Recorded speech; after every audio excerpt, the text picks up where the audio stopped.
All right.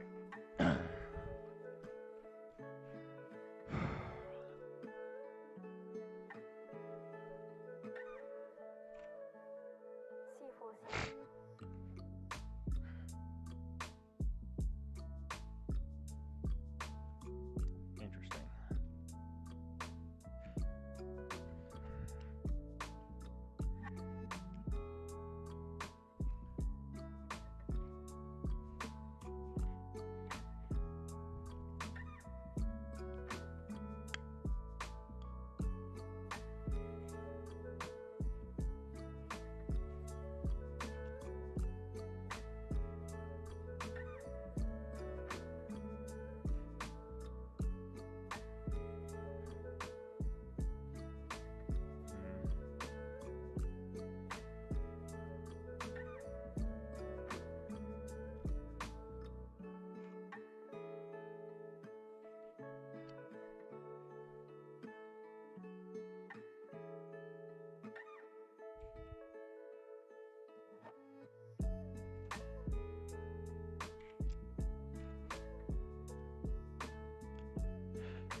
Yeah, this music ain't gonna do it. It's unfortunate, but it's just not gonna do it.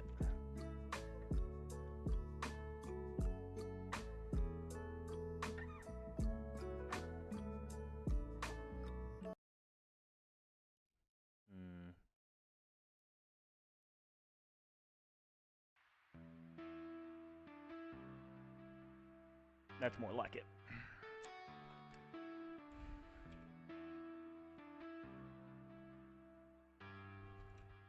Huh. Oh. Drawn into the backdrop here, you could fade away. Bright lights on a starless night, been a hole in the dying day. Looking at life through a loaded gun. Take your best shot, aim it at the sun. Looking at life through a loaded gun, you know you'll find you'll find yourself alone. You'll find yourself alone. You'll find yourself alone. You'll find yourself.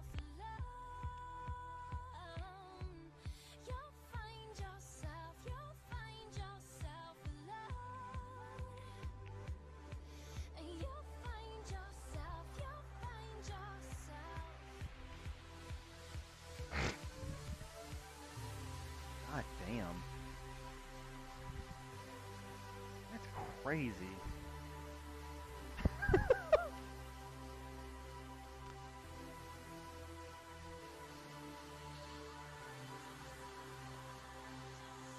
That's so unfair. I mean, I guess it's not really that unfair. It's an extremely expensive tool, but holy shit, that is so much experience. And, you know, I'm always at risk of dying and losing it, so I mean, you know.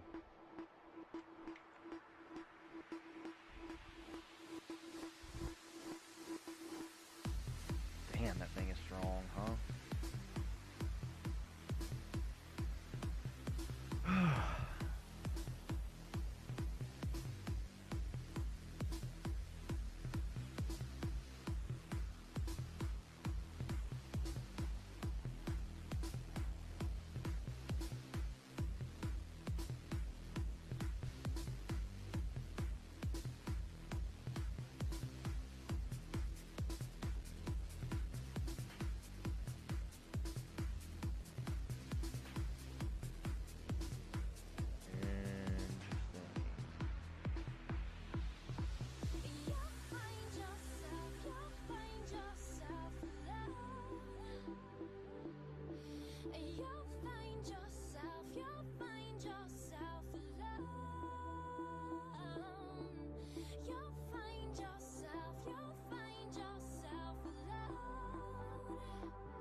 miss your breath against my skin.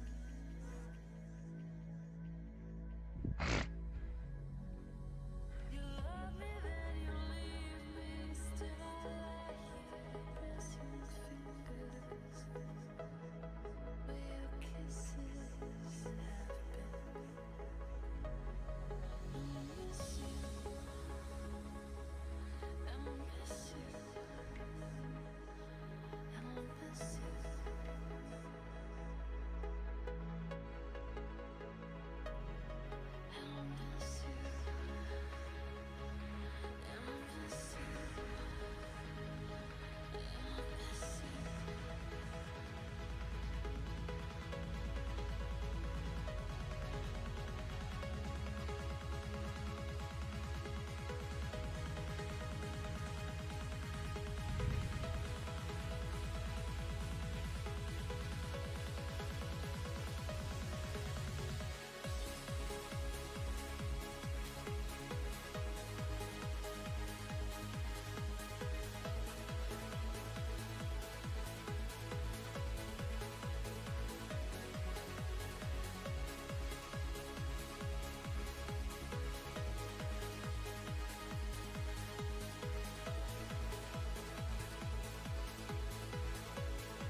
Yeah, bows actually feel decent now. Like they feel worth using.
If you call, I will be there at your side. If you're lost, I'll be there shining my light. 'Cause every touch lifts me up to the stars. 'Cause nothing could ever keep us apart. Oh, I think I'm falling, can't hold on no more. Enough is enough, enough is enough, just gotta let go. Oh, and as my grip unwinds, I feel your hand in mine. No, I've never felt like this before.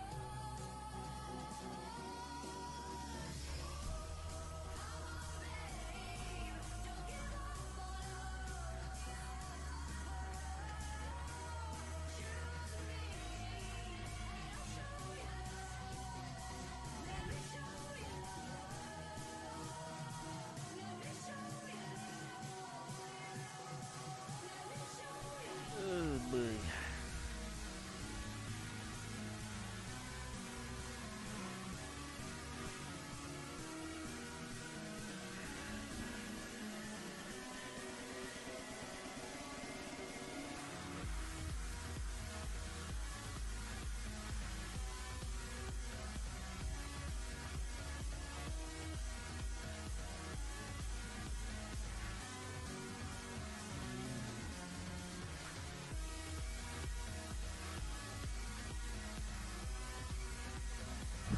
That's a lot of damage.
Hmm. Debating, debating, debating.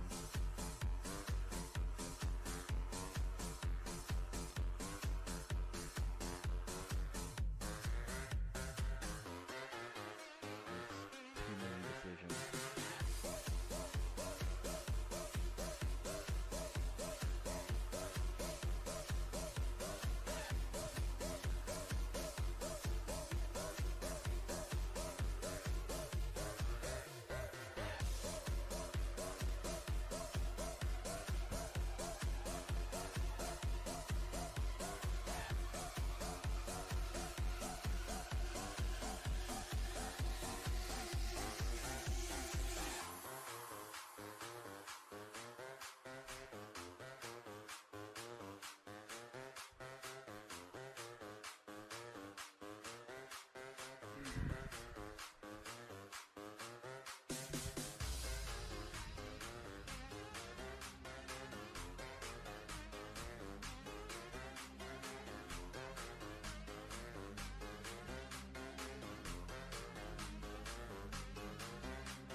Change the music up, man.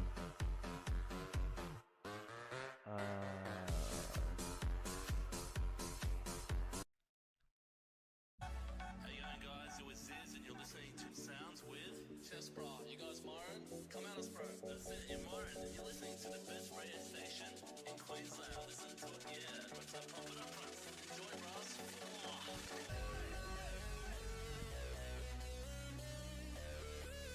Whoa. What in the world? What happened this? Probably need to start checking prices on things, huh?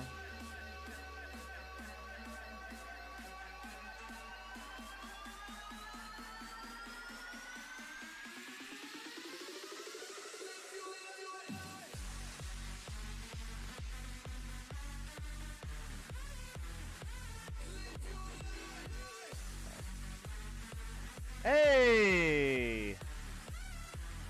That's pretty lit.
to fade now, and I feel like I'm losing time, but I don't know how I'm here. The sunlight has turned to gray, and I feel like I'm losing love again. I don't know how I'm here. I could feel your heartbeat. I could feel it somewhere you're looking down. I could feel your heartbeat. I could feel it somewhere you're looking down. 'Cause it's you I'm loving, and it's you that I wanna breathe. And it's you I'm loving, and it's you that I wanna need.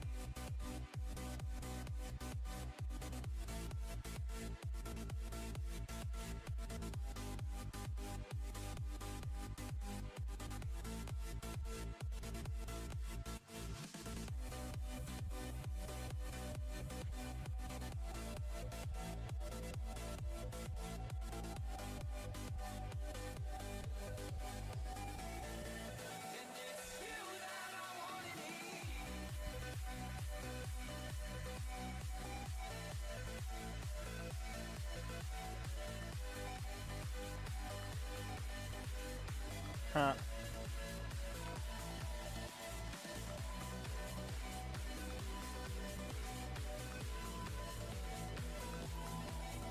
Oh boy.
Alright, I'm back.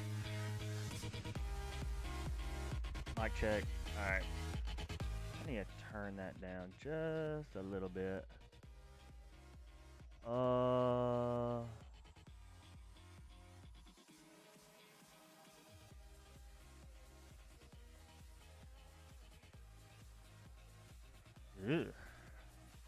That wasn't good.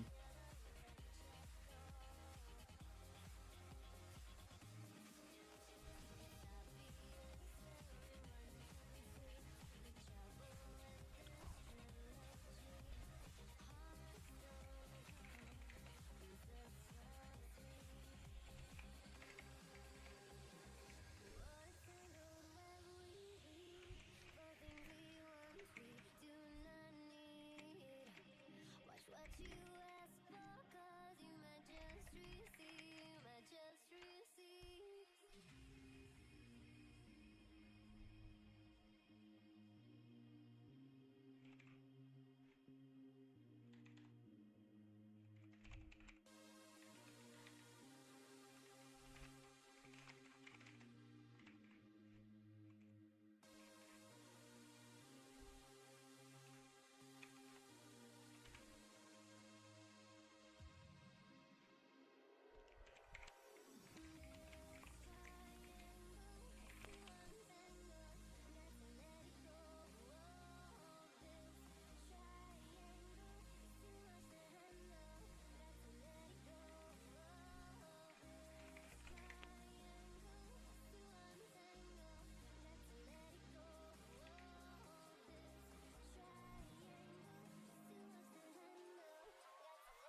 Hey, let's go.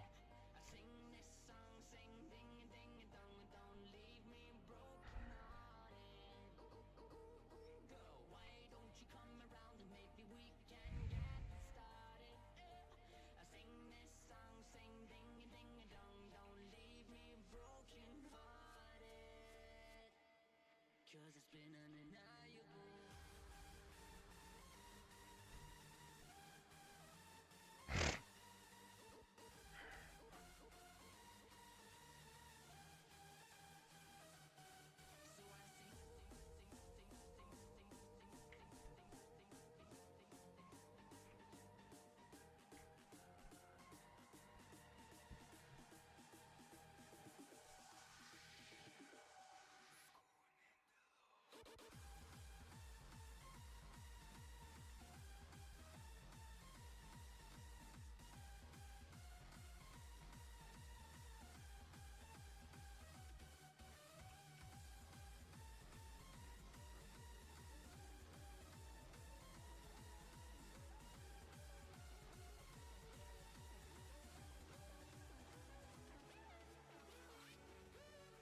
violence would never see the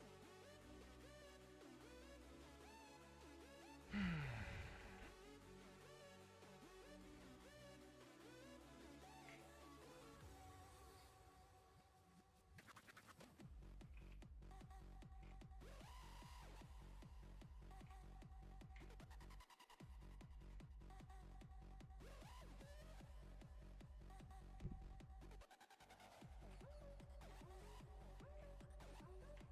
But then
I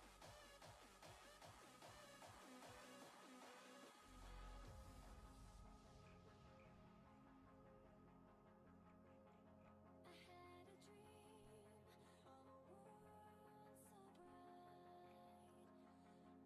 my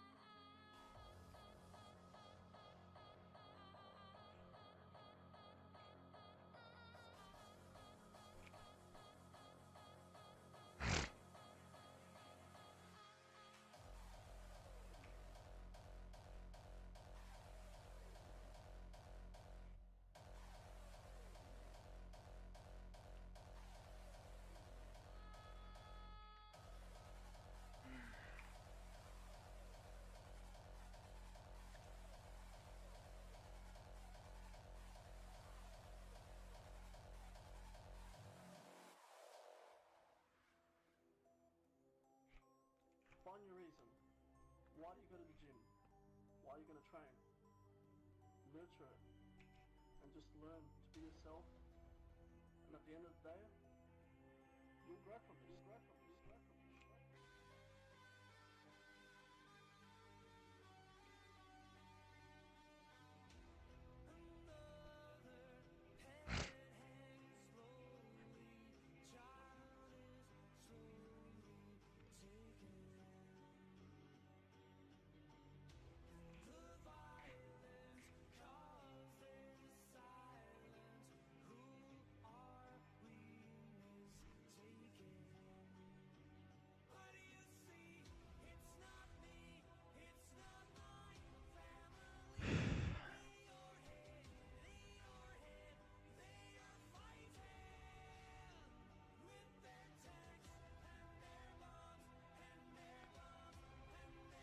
Mike.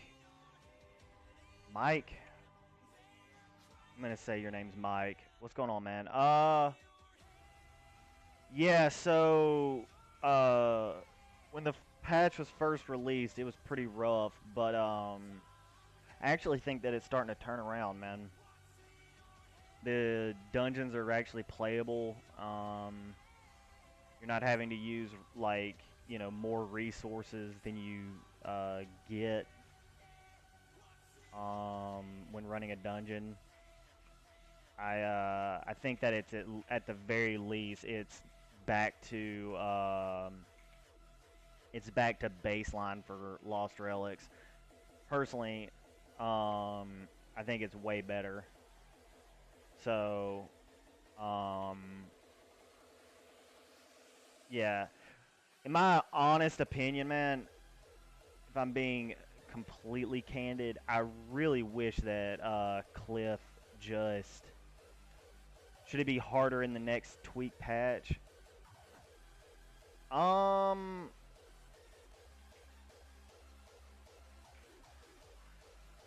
hmm.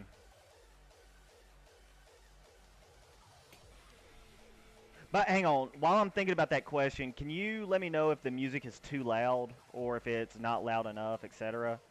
Um, and I think that is a very I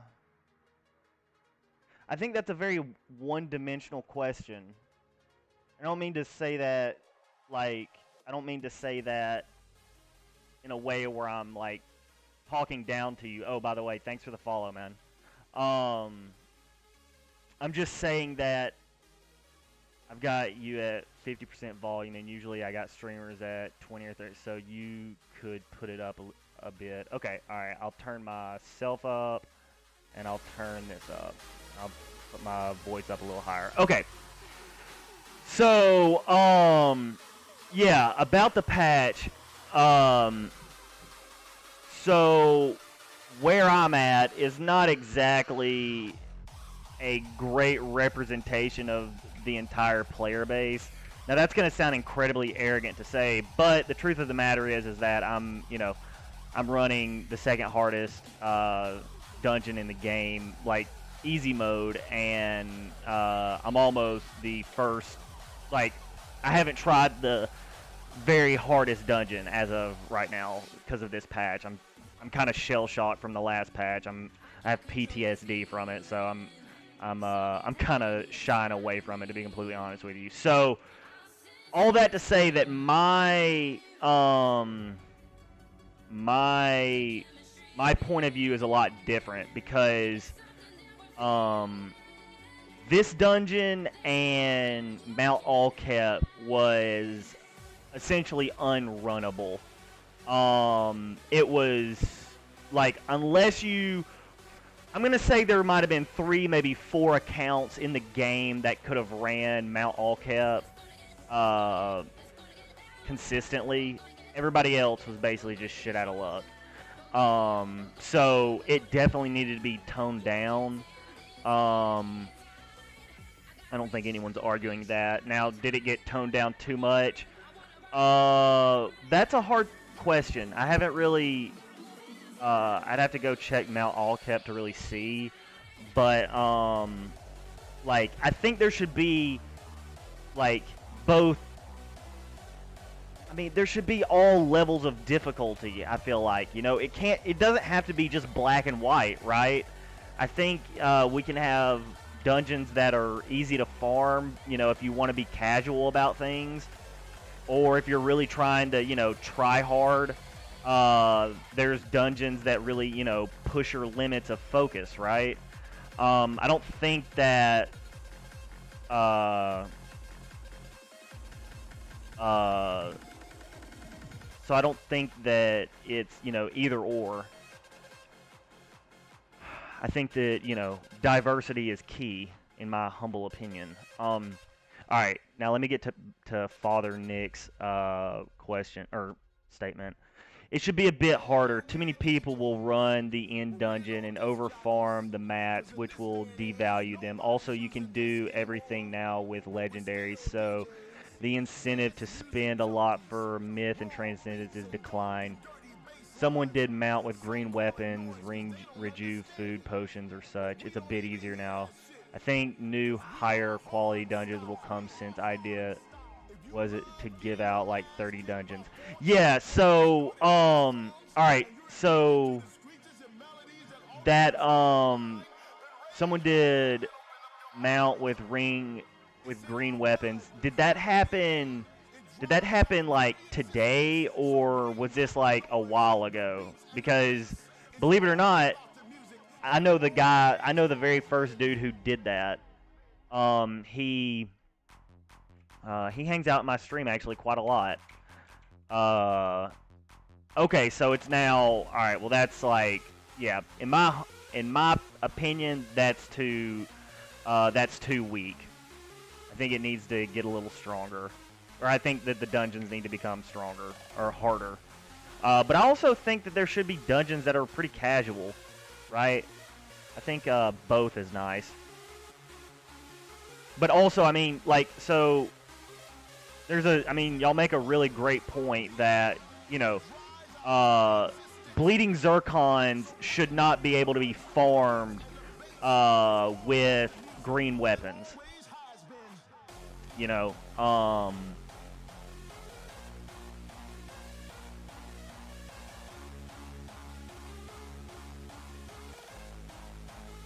right. But, I mean, the thing is, though, it's like, yeah, it could be 40 or 50 minutes, but if they get a bleeding zircon drop, like, do you know how long it would take them to get 80,000 gold worth of items running smaller dungeons? Long time. Long time. Lot of dungeons. So, and apparently they don't drop, I mean, they drop much more frequently now than they did, a couple weeks ago. I know for me personally, I was running the dungeon, and I would get maybe 2 a week if I was lucky. And that's like running 4 to 6 hours a day. Yeah, I mean, it was, I wouldn't call it, I mean, it was rare. So, but they were also, you know, 100k per bleeding zircon. Right now, they're probably super cheap because, you know, people are able to run it with greens. So yeah, I think the upper tier dungeons should become a little stronger, and I think that the lower tier dungeons should stay the same because there should be dungeons for lower people to be able to farm. You know, not that you're trying to, you know, wiggle me off of that statement, but I just, you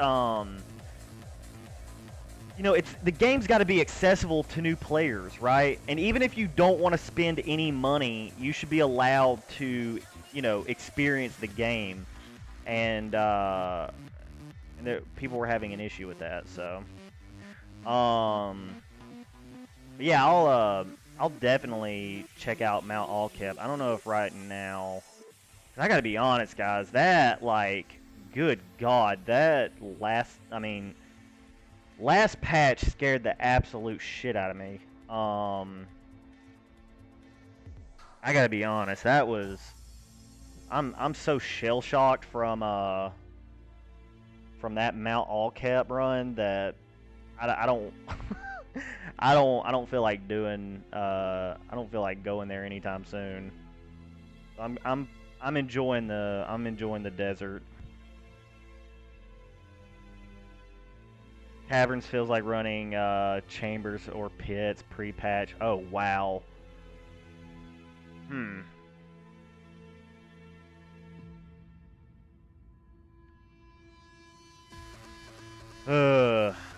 Honestly, I mean, I'll run it. I'll see what happens, but I'm not gonna take anything that, you know. I'm gonna put up all of my really, you know, my valuables.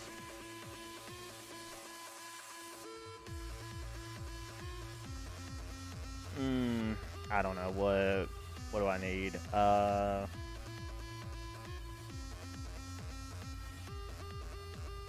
that'll work.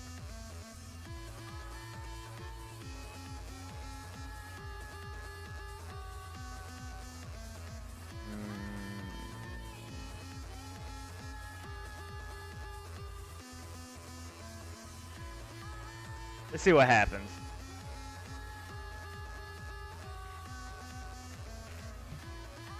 How'd y'all find my stream, by the way, guys? Y'all just showed up out of nowhere. Not that I'm, not that I'm complaining. It was just like out of nowhere, y'all just popped in, almost like y'all are, you know, friends or something. I don't know.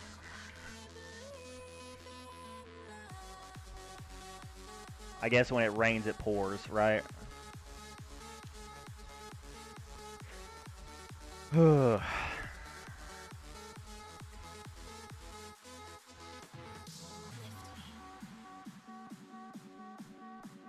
Let's see what happens. There's only two of us. I just want to go back. No, I just wanted to see a new streamer. First time here for me. Okay. Well, man, I appreciate you showing up. I've been playing the game since like mid-February. So, I mean, I wouldn't say I'm like, you know, the guru of Lost Relics, but I'd like to think that I have at least a little bit of knowledge about the game. So if you have any questions, the only thing I can promise you is that I'm not going to lie to you and I'm not going to try and take your money. And there's a lot of people out there that's trying to take your money, so I might be wrong on some things, but I'm not going to be malicious. Like it so far, very interactive and love the accent. Oh man, thanks. A lot of people make fun of me for my accent, but people are gonna make fun of you for anything. You know what I mean? Kind of have to just, especially if you're a streamer. Yeah, dude, this is like compared to what it was. Holy moly, this is wow.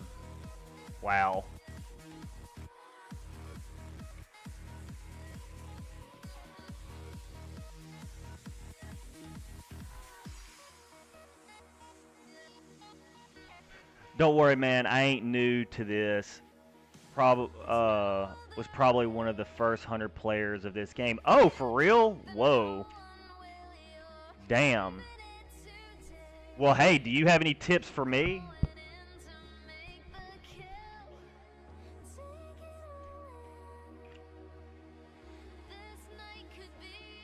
What any items in the game you think are underrated?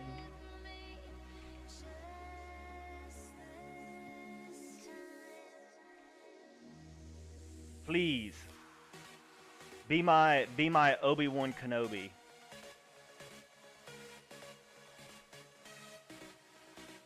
What can I learn from you, sir?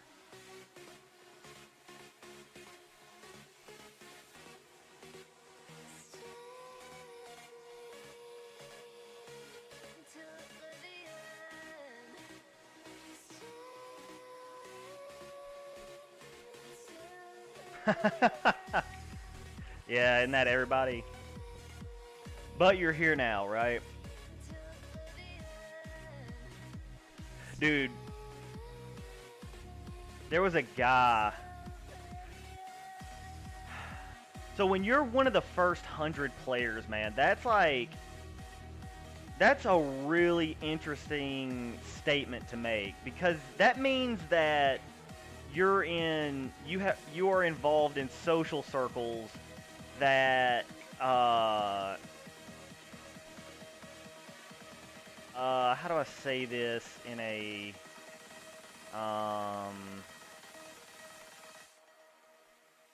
you have access to information far before everybody else does. I'm gonna assume, because the only people who knew about oh,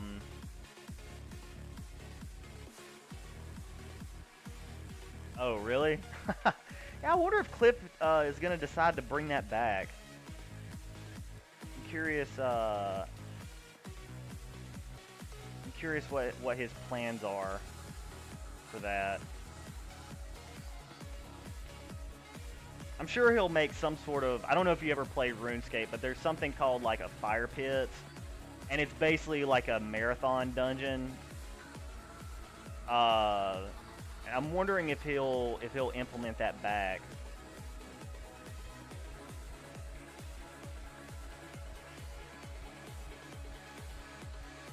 Like, yeah, I think that'd be pretty cool.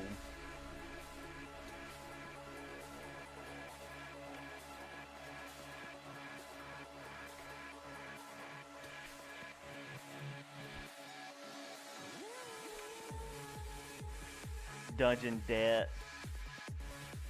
I mean, people see. No. Wait.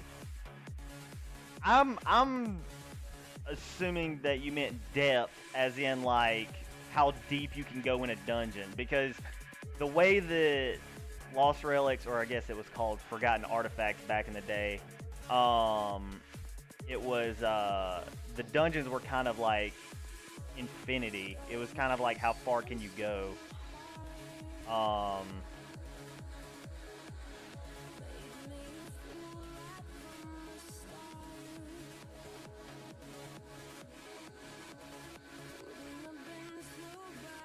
Back then, at the end of the dungeon, you could go on levels deeper or go out. If you went deeper, you got access to better drops, but increase in difficulty. Yeah, man, that's that's a really fun. Man, I really like that concept, man. I think that's really fun.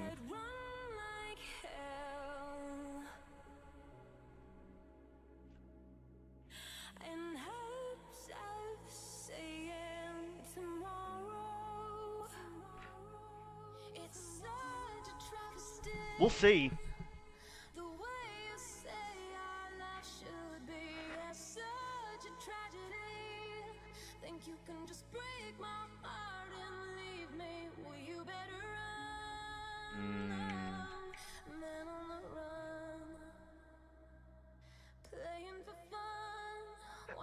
I wonder how, is there any word on how rare the chests are in the game now? I know they're dropping now on that beach map, and I'm just curious, like, what the drop rate is. If anyone, like, they seem to be rare.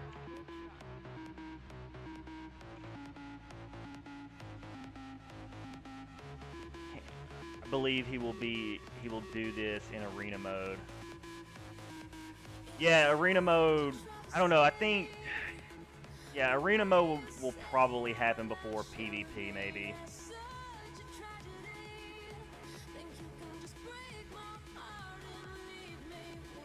I know there's a streamer, I believe his name, like, Fatal Fate, or something like that. He's a Spanish streamer. I think he came to me yesterday, and he's setting up a tournament, and like a speedrunning tournament, which will be good for, you know, like, he was gonna do it before the patch was even announced, or like the update was even announced. He was gonna do it just for, like, you know, the game sake, and because he likes the game and he likes the community, which is really admirable. So that, I mean, that'll build some competition in the community, you know, rivalries and whatnot. I think that'll be really good. He invited me to get involved with it, so I think I'm definitely gonna participate. If nothing else, just, you know, to be involved in the community and show support to him. Many people think arena equals PvP, but it ain't. Yeah, I think. I mean, yeah, I think. Think PvP is going to be a while, to be honest. Like a good while.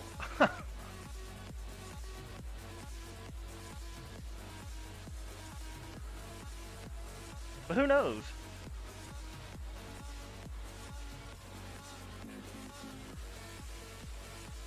Wow.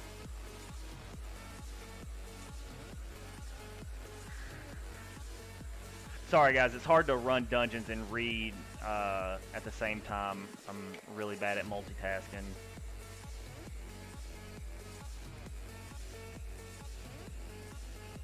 Saw a streamer who did the bench map for 10 hours and got 0 chests, but some other epic, so think 1 of 3 per day of grinding, depends from grind amount. I'm looking forward to seeing how the PvP system will be, incentives, etc. Yeah. Before I get onto that, I want to reply to Mike. So, how long ago was this? Saw a streamer who did the beach map for 10 hours and got 0 chests. Oh, okay. I had to reread that. Sorry, guys. Interesting. So they must be really rare, which really makes me curious what the drop table is for them, and like percentage drops for said chest. I think it'll be. I know the very first one dropped like the legendary fishing bow, which is crazy. So I don't know, you know, what else could possibly be in it.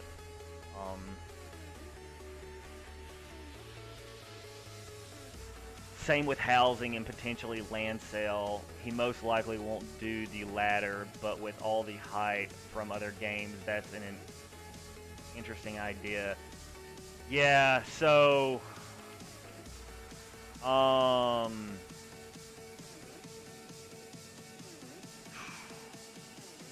the thought of him selling land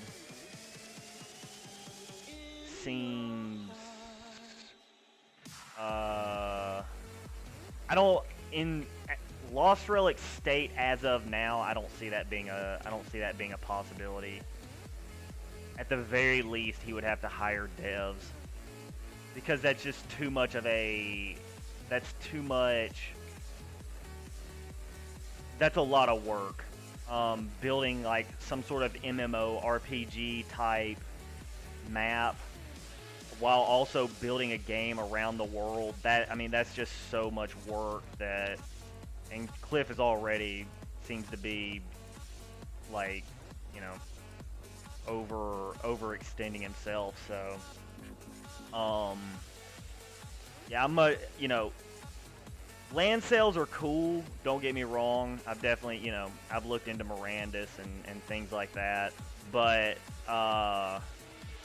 you know, just like, you know, I always go back to the example No Man's Sky. You know, bigger isn't always better. You know, sometimes it's the exact opposite of better. So, I'm just always skeptical whenever, when people have like these really large ideas. It's always, or at least very few of them have turned out good. But then again, you know, I'm a pessimist or whatever, so don't pay attention to me.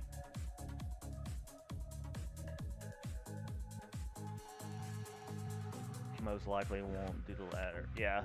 But yeah, I'm really curious to see how PvP shakes out, cause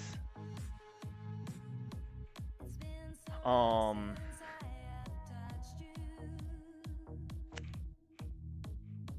obviously, well, I don't know. How do y'all think it's gonna shake out? And then I'll give y'all my opinions. I'm curious what y'all think.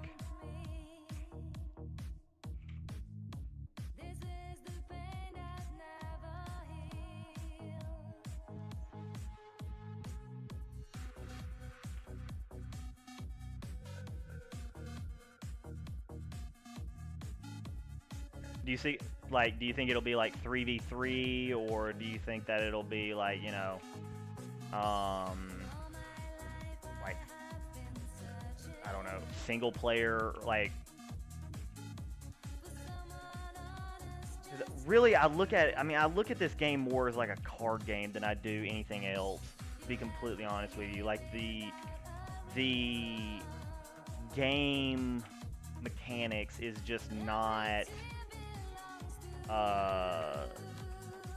it's not League of Legends. It's not a fighting game. It's like, there's very little room for outplaying, it feels like. Now, you can outthink somebody. I could see you out, thinking someone, but mechanics-wise, seems very, at the moment, it doesn't really seem like there's a lot of room for, 1v1, like, faker 1v1 outplays.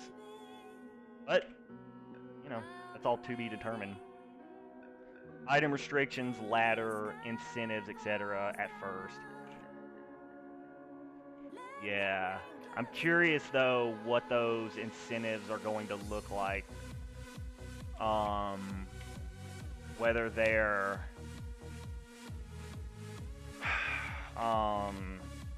like, just vanity, or if they're actually... if they have like some utility, because then it'll just be kind of like a winner takes all kind of deal, right? Or rather, like, the rich keep getting richer.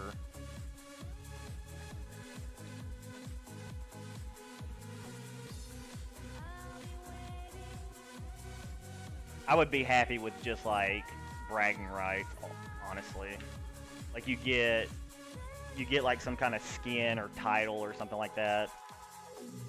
More sophisticated combat mechanics needed for sure. Sorry, man. I guess I should come clean now and let y'all know I have dyslexia, so I really apologize if y'all try and throw, these really awesome words at me. I'm just not, I'm I'm gonna have an issue reading them from time to time. If y'all have patience with me, then I will. Oh, sweet lord. Okay. Oh my god. Oh my god. Did y'all bait me? Y'all trying to get me killed?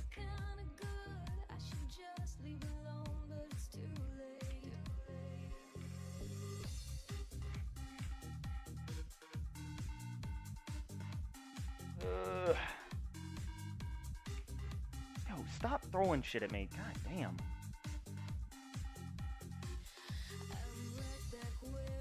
Alright. I guess I just gotta go for it. Am I just dead?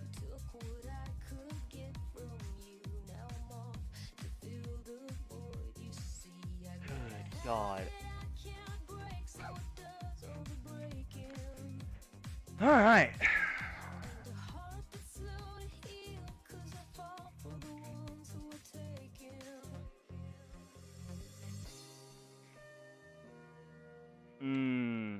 Let's see.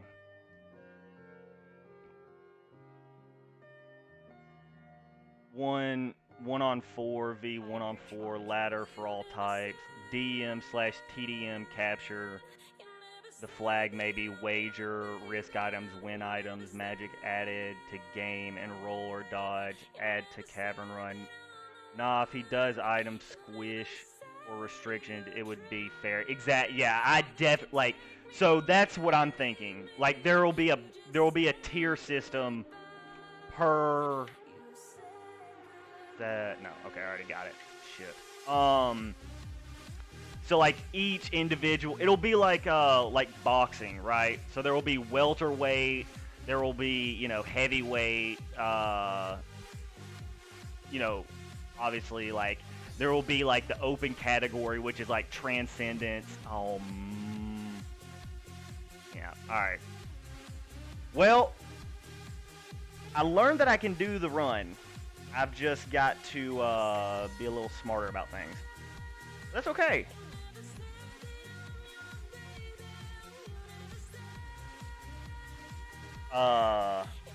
Season base, say 1 month at a time. Yeah. Yeah. I like that idea. Really crazy though, the idea of item wagering though, man. That is like, that's really scary. I mean, it's cool, but it's just like, whoa.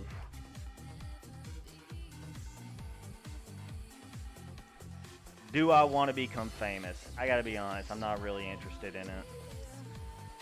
I like being non-famous. I appreciate the offer though.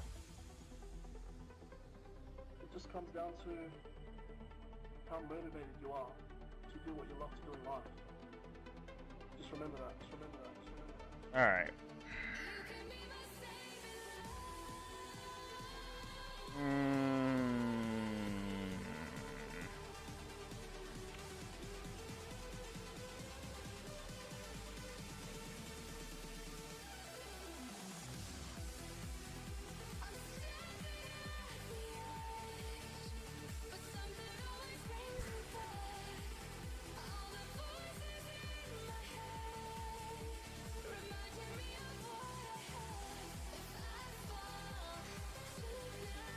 Doing. Alright, there we go. Let's get back to the dungeon.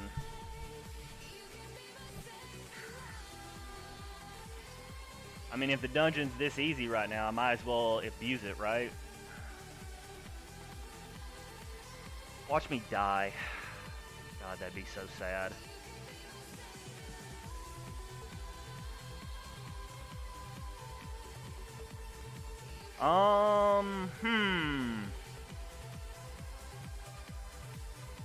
It's a great question.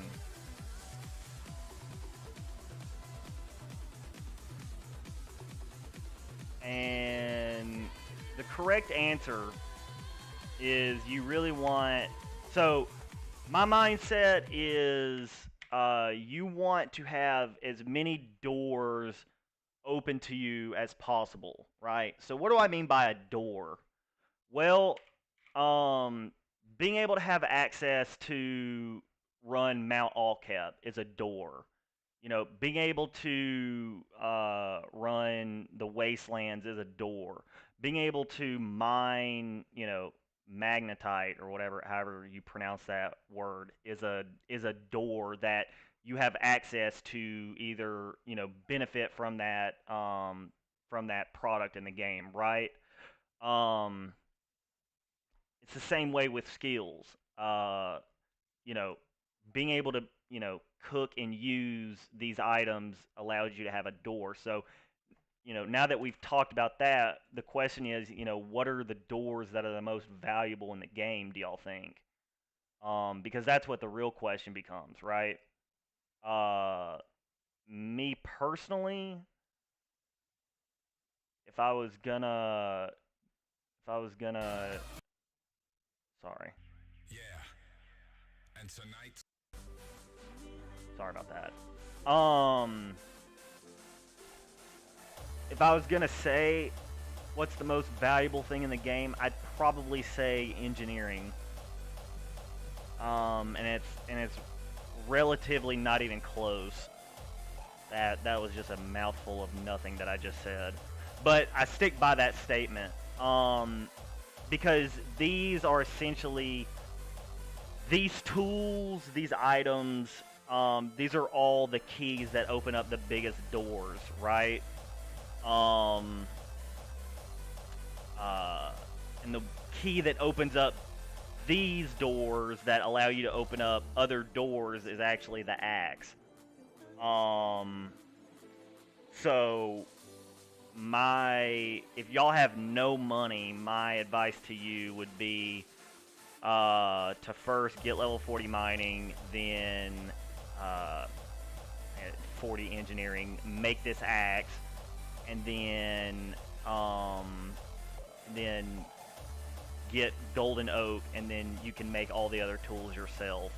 But engineering is, without a doubt, the most valuable thing in the game, because these items are so expensive, and they're going to continue to be more and more expensive, or they won't be. They'll go down in value. I haven't made up my mind whether or not they're going to go up or down in value.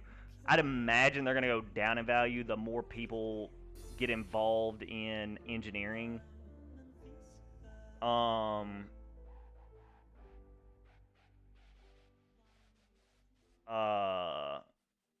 yeah, forging is going to be a giant factor, right? Because people will be, people need weapons, etc. Hey, how are you doing? Did you know new sunken treasure has some chance to contain legendary tools? I did hear about that. Matter of fact, the very first the very first sunken treasure drops, it dropped a legendary fishing rod, if I'm not mistaken, right? So, kind of makes you wonder what else is in that chest, right? But also you have to think, first off, well, we already have a case study. It's anecdotal evidence, but we have a guy that ran, 10 hours of the beach, and he got no chest. Now, it could have been a bad run. It could have been, pretty average. We don't know. We don't know that. What we do know is that he ran 10 hours, and he had more epic weapons than, like, epic blockchain items than he did that sunken treasure, which lets you know that the item's pretty rare. Then once you get the item, it's like, how rare is the tool that you want? It's pretty inconsistent, right? It's more of like, you can't really rely on it. It's more of like a really nice treat to have. Yeah. So I'm not devaluing it. I'm just saying that it's like a lottery system, if you get it, that's fantastic, but I wouldn't count on it. He played straight after patch started for hours, 10 hours, and went to sleep. Went to 10 a.m. for him, yeah. Streamed it also, damn. So, yeah, I would, with that being said, I think, like, true, I think we can all agree that the amount of, the amount it's going to cost to actually get 40 engineering is a lot. I don't think anybody is arguing that, but I think the reward is worth it. I think it's really high in value. When you really start to, like, when you compare it to other things, in price, it's like, would you rather get a Ninja Cage skin, or would you rather have 40 engineering? Well, that's not really comparable, right? It's more like 3 Ninja Cage skins. But with 40 engineering at the moment, it's like, okay, you get 40 engineering and you have essentially a monopoly on some of the most valuable items in the game. So, it really is, it's more of like an investment, truly, in the game, I would think buying Ninja Cage skins would be like, you know, you're making short money essentially. Whereas if you went into engineering, you know, you're investing long term in the game's future. And I think you're going to be rewarded for that. I think it, you know,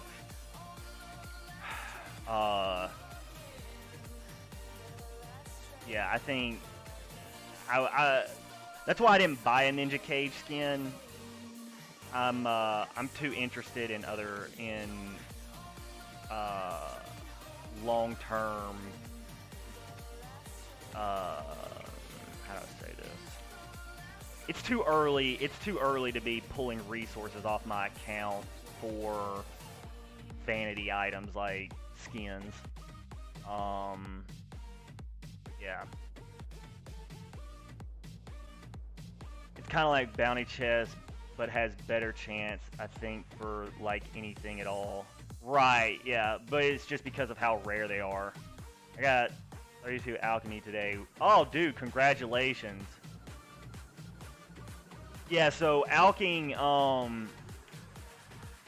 alching is that, like, how do I say this? Alching is that, it's kind of that elephant in the room that no one really wants to address. When they talk about the game being too easy, you know, if the game stayed easy and everything became, you know, very doable at like all stages, then like there's no reason to have a potion like this at all.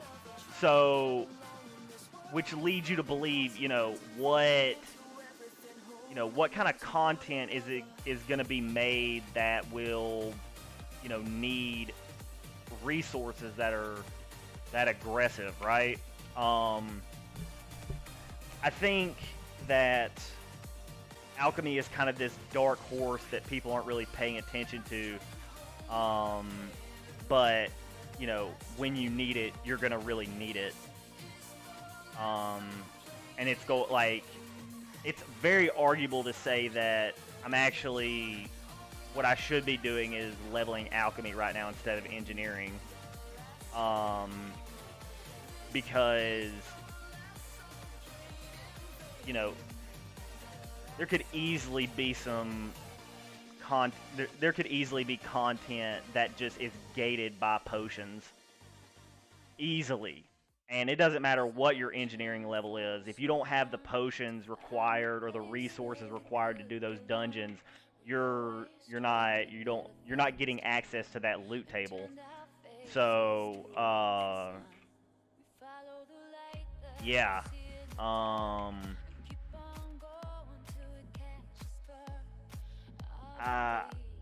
Alching, I think alching and engineering is like where I would put my money at, and at the moment I've just been going straight for engineering. But once I hit 40 engineering, I'm obviously going to go for alching. So, yeah, it's just like I just picked one and I started with it, and you know, I can't really go back now because then I wouldn't be able to get the benefits of the engineering. So, yeah. But I also see a lot of the tools like going down in price heavily. So, for me, it's not the gold. Hang on, sorry.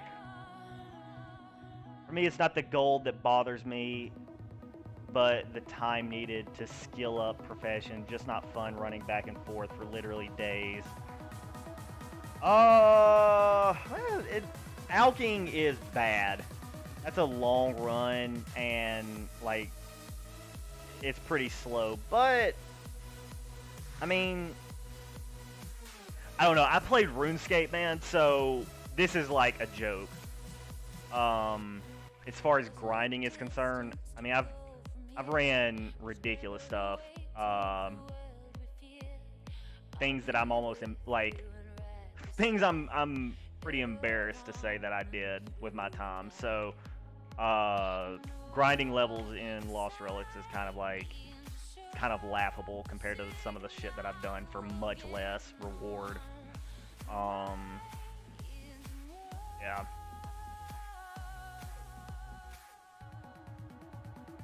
Alking will be insane. IMO. When game is finally rebalanced, bosses will need high end potions, most likely. Exactly, yeah.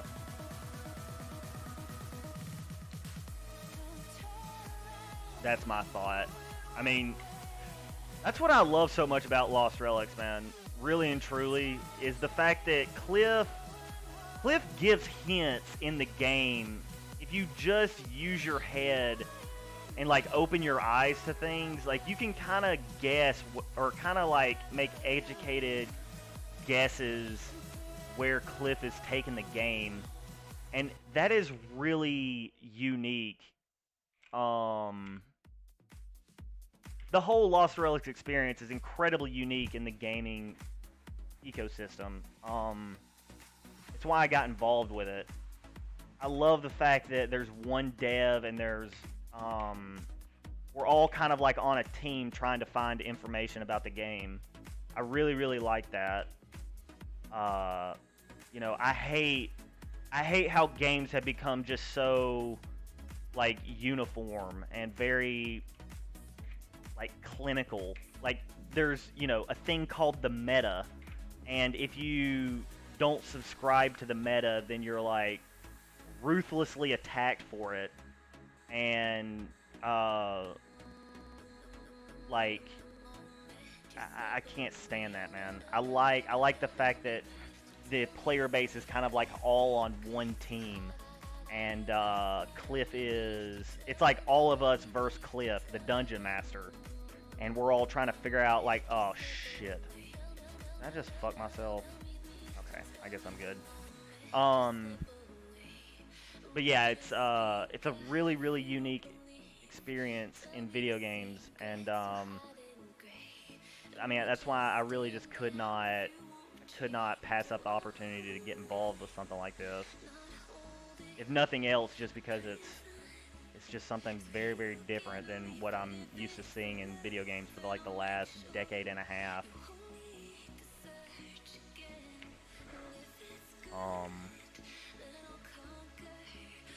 Hang on.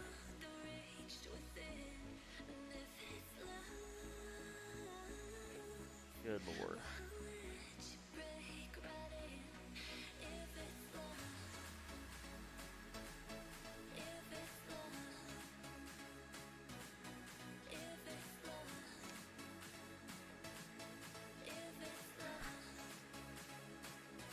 All right, let me try and catch up with this chat, guys. I'm sorry. Even as easy as these dungeons are, it's still hard to try and not die and hang out with y'all. Yeah, definitely can't wait for bosses. Yeah, so did y'all see that? This was a while back, but in Telegram, Cliff leaked the picture of like this avatar fighting the dragon at like the end of the dungeon with a God Slayer. I thought that was pretty interesting. No idea how difficult something like that would be, but I mean, you can imagine if someone's wielding a transcendent weapon, then it's a fairly hard dungeon.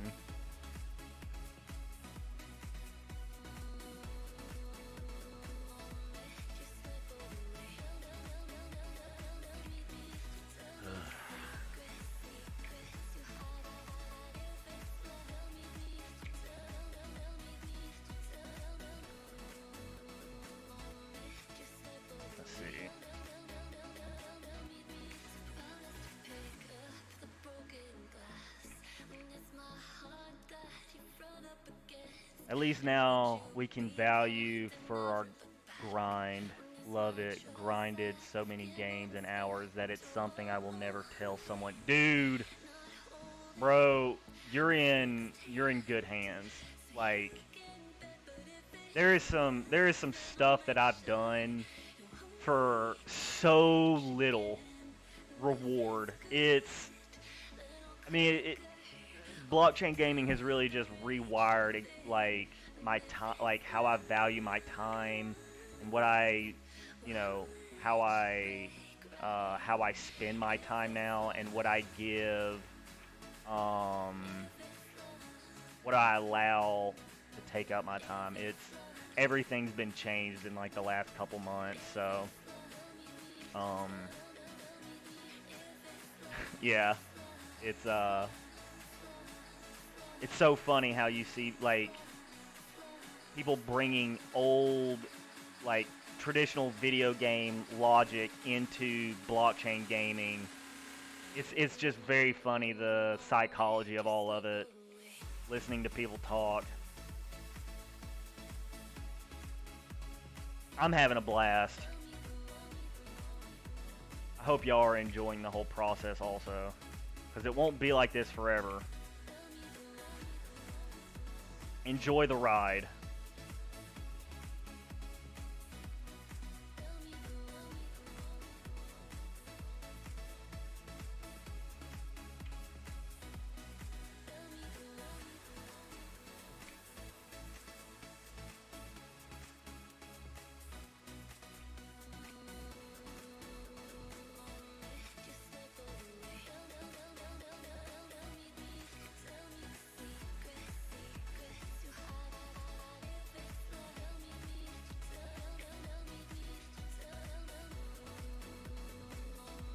Oh man, I haven't fought one of these in a minute.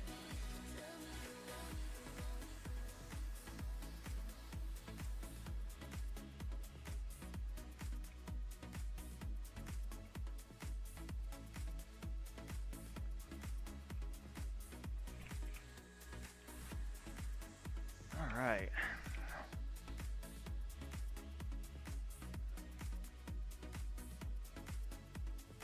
Love games with big communities, especially this, because it's not so toxic, because usually it ends with everyone just goes, come on, read the chat rules, or get reported muted. Yeah, so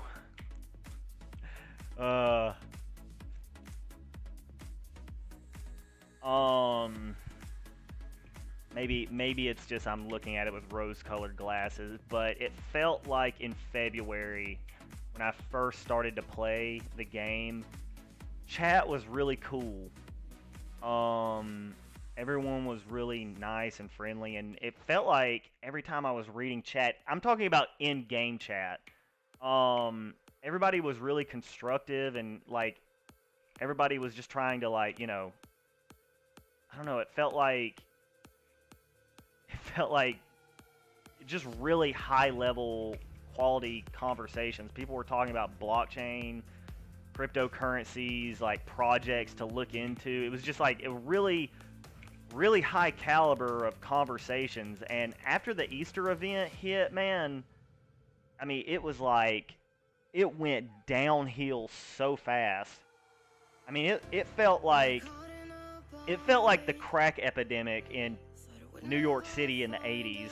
I mean, it was just like it just hit the Lost Relics community, and then I haven't seen a gray name say anything constructive in months. It's so funny, the people that have the least to lose are the ones that are the most negative. Like, just do something else with your time if you don't enjoy the product. I don't understand. Like, why must you go on the Telegram and talk about how it's a scam? Just leave.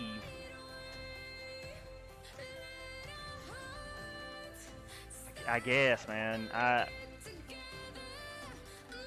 It's that whole quick part of that conversation. Get rich quick. And I'm not even saying that you're gonna get rich playing this game. All this game is doing is making you question what you put your time into. And rather what you're willing to put your resources in, right? there's really something to be said for playing for entertainment that just gives you nothing back. You know, you just like it. Not only takes your time, it takes your money.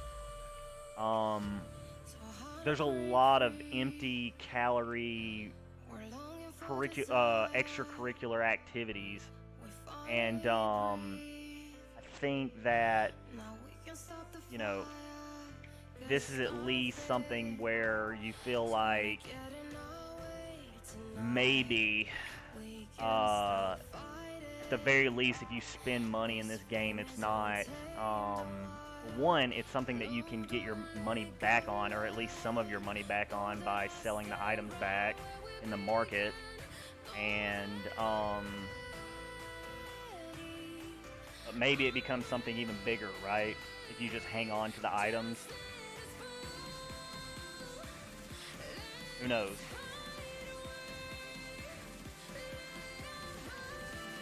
Certainly not I.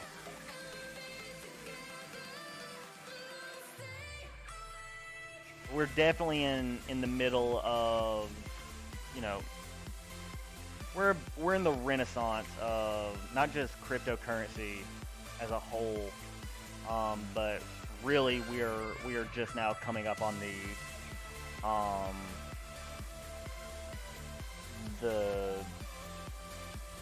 we're just now starting the race on blockchain gaming, and it's going to be a lot like the .com boom, where there is products that come into the public eye, and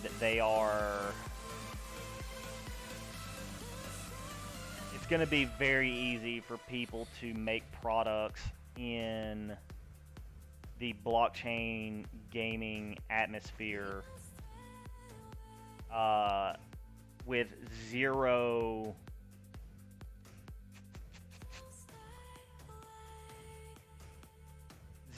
evidence that the game is actually gonna be a solid product. People are gonna be able to just come into this game or come into this market, wheel and deal, pull up a promo using Unreal Engine 5, throwing all these promises around about what this game is going to be, et cetera, et cetera, et cetera, hyping people up, and then, selling NFTs in their shop, and then, essentially just going dark. And I really, really worry. Well, you can't really put too much energy into that because it's going to happen. And it might be happening right now anyway. Be right back. Balcony chill because it's nightless night. Then to Brawn Woodlands for bounty. Hell yeah, man. Yeah, I'm just ranting. If this is a boring topic, feel free to let me know and we'll talk about something else. But yeah, y'all should be really wary of projects that have nothing to, like, you should be very critical of where these projects that are asking for your money. I mean, I have a video on my YouTube channel talking about Mirandus, and yeah, it's obviously it's really over the top and me being ridiculous, but in the fact of me being ridiculous, I'm also saying some pretty real shit, which is that Mirandus has really shown us nothing as far as what the game, like, Mirandus has shown us absolutely zero gameplay at all. Meanwhile, they're selling, $1 million NFTs, or excuse me, citadels, and people are buying them just on the, like, the gamble that it's going to be, profitable, essentially. And then the devs have the audacity to come out and say that if you're buying this, or if you're buying into our project because you look at it like an investment. Sell your items now, which is like, okay, but you just, I mean, you have a citadel that's millions of dollars.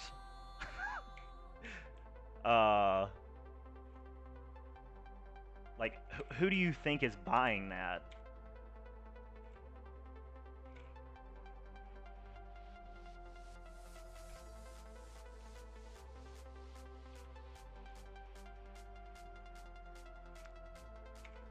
So, anyway.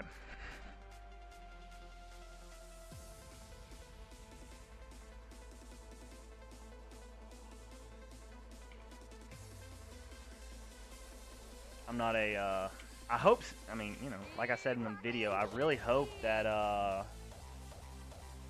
Mirandus turns out really well, and they, you know, they, what's the word? They really put their money where their mouth is as far as the project. They say that they're going to be able to deliver on this project, and it's going to be like, you know, revolutionary for the gaming community. I really hope that's the case because, one, I'm an avid video game lover, and so, you know, having a project or an ecosystem that I could get involved with and have fun, you know, experiencing the world would be awesome. So just from a selfish video game player perspective, that it'd be fun. But also, I mean, the people who have put money into the project, I really hope it pans out for them.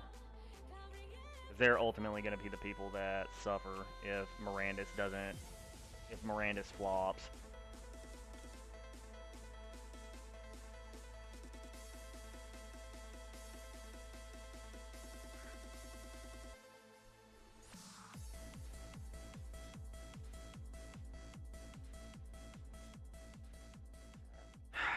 And if it's not Mirandus, then some other project will, you know, be doing that. It will happen, just like it happens in cryptocurrency, you know, BitConnect and the likes, Dogecoin and shit like that. You know, you can't really put your energy in, you know, stressing out about people losing money. People lose and make billions every day, so stressing out about that is inevitable. It is inevitable, and so stressing out about it is pointless. Many people are worried that Mirandus, Miss, etc. will steal all the players for here when they launch. I disagree. Might be a dip short time, but more because blockchain games will only validate the genre and draw in a lot more people overall. Yeah, I mean, obviously, you know, when a big project like that releases, people will, I mean, they're going to get a massive pool, right? But, I mean, god damn. You know, Cyberpunk 2077 had a massive pool whenever it first came out, right? And then, like, it was basically just a matter of time before who was the first one to say that the game was shit, right? They're definitely going to get a pull at the very beginning because, you know, it's the biggest blockchain game in the verse at the moment. So people are going to want to go check it out, but, you know, that hype is going to last for maybe 15 minutes, and then that game release is going to be compared to every other blockchain game that's in the ecosystem. And if it doesn't match up, well, then they will just go right back to those other games. So, you know, it ultimately boils down to, is the game fun? Is the game enjoyable? If it's not, then it doesn't really matter. It doesn't even really matter, you know, the the blockchain opportunities that you can farm in the game, if it's not enjoyable, then you're just like you're killing yourself. You're literally going against your nature just for like, you know, a potential of a small profit, right? I think many different games can exist in blockchain ecosystems, but it depends how much they overlap with each other in game type / style. Hope the whole industry grows and people realize that it's better to own all your items than let companies own them while they charge you for it all. Yeah, so I mean, I don't even think necessarily like the whole overlapping thing is going to be an issue, to be completely honest with you, because I mean, you know, games like, for example, games like Valorant and games like CS:GO are both, you know, slow-paced first-person shooters, and they're, you know, massive at the same exact time. They're, you know, obviously there's some differences between the two, but there's also, you know, some giant similarities, and if that happens in, you know, normal video games, I don't see why it couldn't happen in blockchain gaming. I think, you know, truthfully, like the truth of the matter is we are all very, very, very early in blockchain gaming. And we'll only realize how early we are when, you know, years down the line. But we are so early that there's going to be a lot of hiccups, and there's going to be a lot of mistakes, and there's going to be a lot of chaos because it's new. But in my humble opinion, blockchain gaming is it's the future of video games. Whether people want to accept that or not, the old way of video games is going to die. And the reason it's going to die is because the player base will demand they will demand the ownership of the items that they're farming. And they'll be able to showcase, you know, the items that they've earned by, you know, in their virtual reality home, or, you know, in their augmented reality, you know, video game that they play walking around the world. You know, it's going to be incredibly hard for these old game companies to compete with something like that. It's just they'll just demand, like, the ecosystem will demand that these old video game developers adapt. They'll get, like, the player base will just get addicted to it, and old games will be archaic. They really will be archaic. So anyway, but I think we're just early, so, you know, you got to take the good with the bad being early like this. That's why I have no intentions of selling anything. Like, the thought of attempting to pull a profit in blockchain gaming is legitimately laughable. One, because I have nothing else I really have interest in, you know, spending money on. Because at heart, I'm just a degenerate video game player. But yeah, I don't know what I'm saying, guys. Sorry. Sometimes I go off on a tangent and I don't really know how to get back. So my apologies.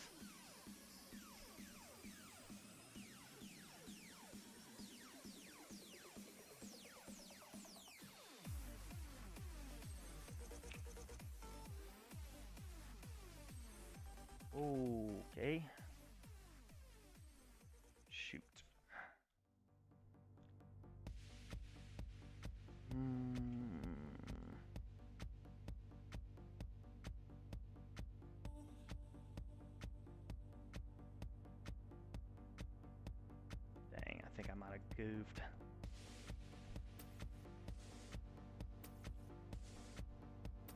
I don't think I should have popped that. But we'll see.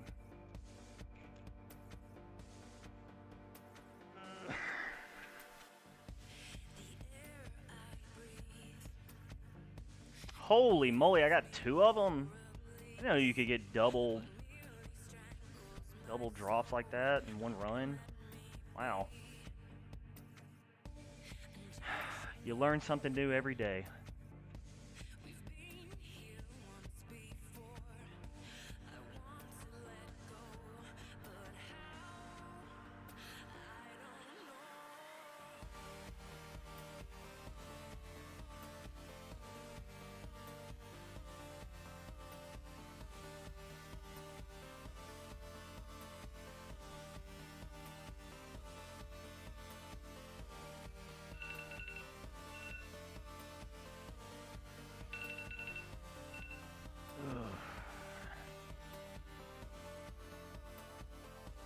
Holy, already 5, wow.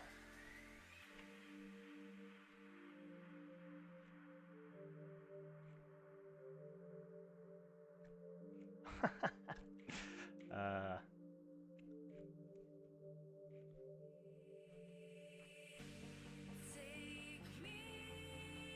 mm.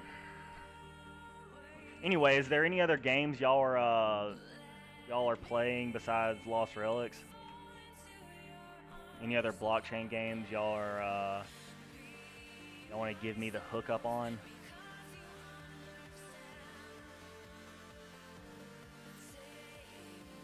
I'm always looking for new things to get involved with.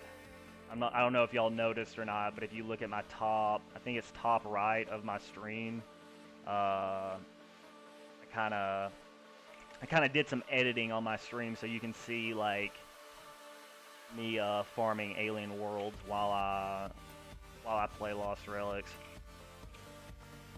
I don't know if the viewers care about that or not, but I thought it was like a nice little touch to the stream.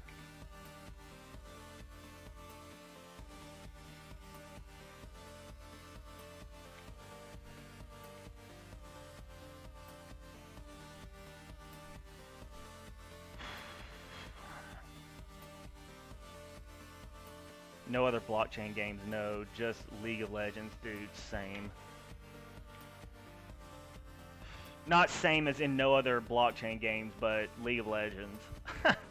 If I told y'all how much time I've spent playing League of Legends, it would y'all would lose all respect for me, as y'all should, because it is pathetic. Just farming Lost Relics since I started a bit over 3 months ago before many games. Cool, cool. Well, yeah, guys, y'all should definitely check out Alien Worlds. Not to try and sound like a shill, but it's really minimal as far as like time spent, and it's like getting involved. Excuse me, getting involved on the ground floor could be pretty big opportunity. I'm involved. I don't get paid to talk about the game, so don't. I'm not sponsored or anything like that. As a matter of fact, I've probably spent too much money on the game. So if I guess I would be considered a compromised person, because the more people get involved, the more it benefits me and my investments, I guess. But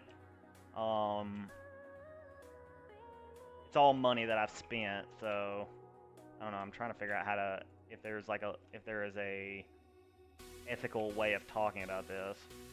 Either way, man, I think it has a future.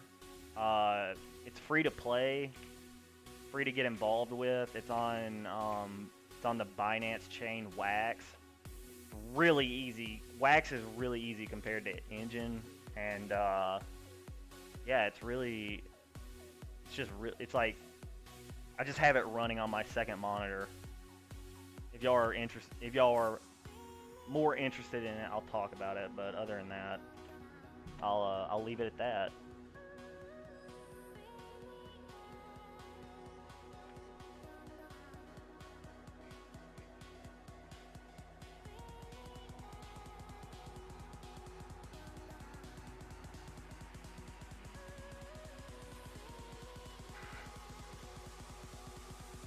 Yeah, I've had a lot of people like bring Axes up to me and like tell me I need to, look into it and whatnot. But I mean, man, I just have not been able to find motivation to get involved with it. You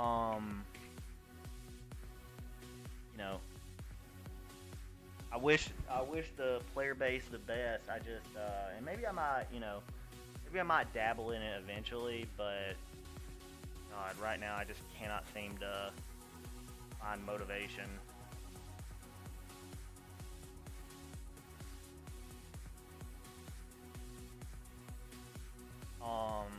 But that will be not necessarily Axes. I mean, maybe Axes. Who knows? But from a investment standpoint, if I were y'all, I would really start looking into mobile games.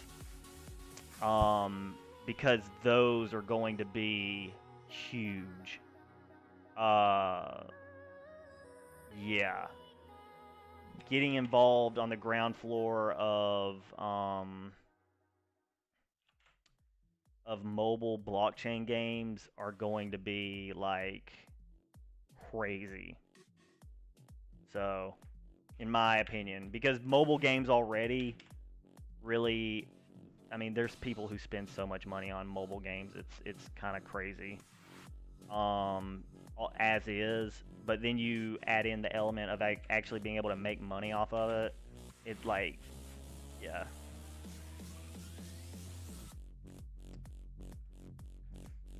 Is there nobody selling into Marvine or whatever? God. Okay. I guess I'll just hang on to that bounty until I get someone to sell me an Indamar Vine or whatever it's called. Yeah, so it's like, yeah, for bounty. Yeah, no one wanted to sell me one. It's okay though. I'll just switch to another dungeon or another run. Are there... Shoot. There's skulks in Mount Allcap. I can't remember.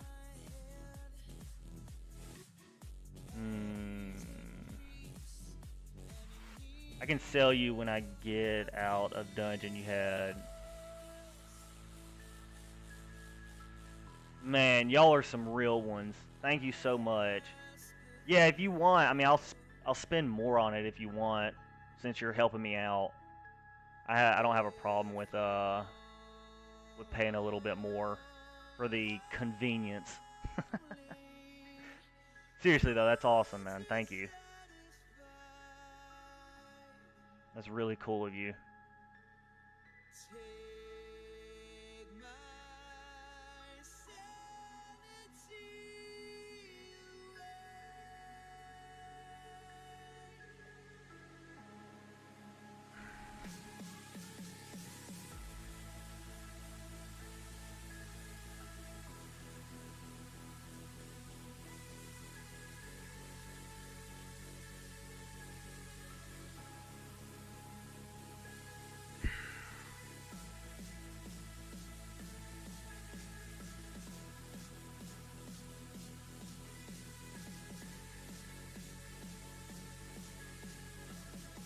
Oh boy.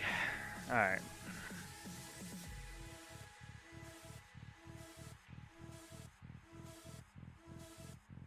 Take your time. I'm about to run another dungeon, so I'm not stressing about it either way.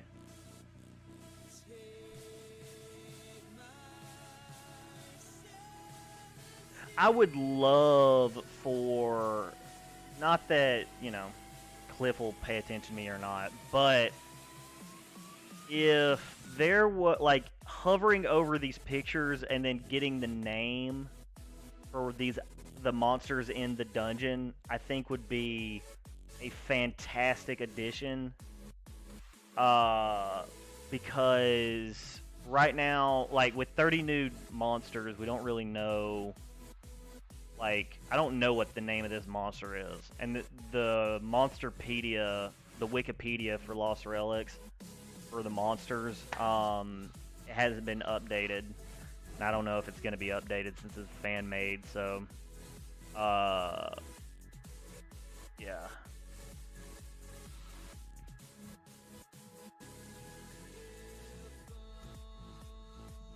Oh, awesome. All right, well let's hope I got the let's hope I got the order.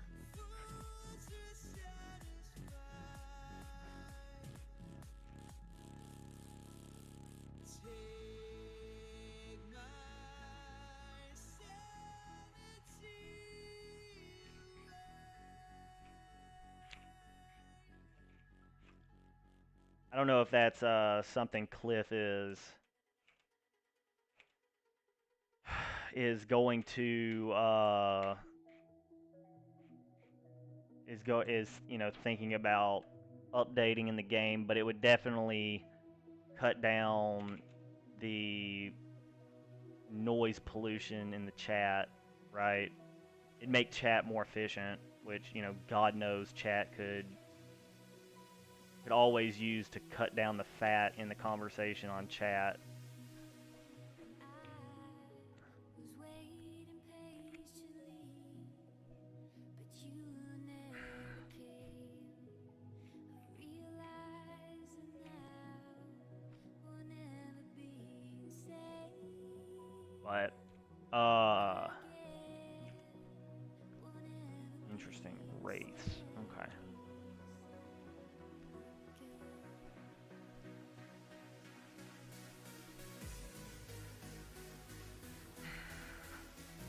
Okay. There are actually hmm.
Okay. Okay.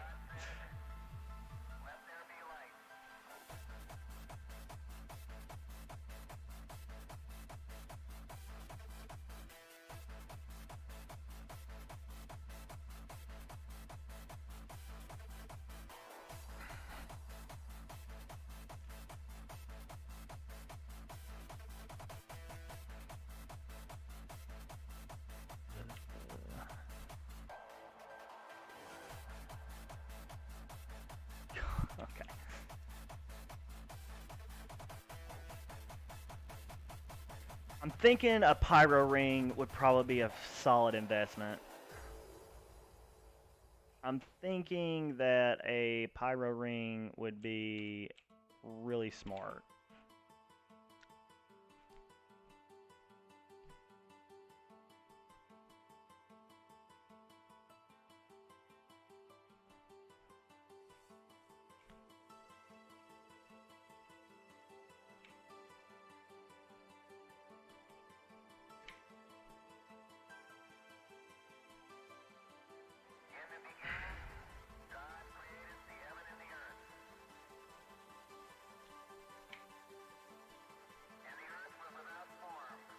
Oh.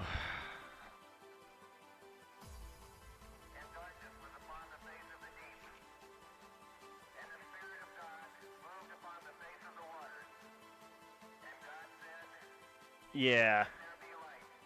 Well, the thing is, I'm not interested in spending my bounty points. I have no interest in spending my bounty points. If I was being completely candid, I would say that bounty points are like the most valuable thing in the game, as far as resources are concerned. And doing everything in your power to not spend bounty points should be of the utmost importance. And so if there's something that I can buy that doesn't, there's something I can buy with gold that I have to use bounty points to make, I'm gonna buy that with gold 100%.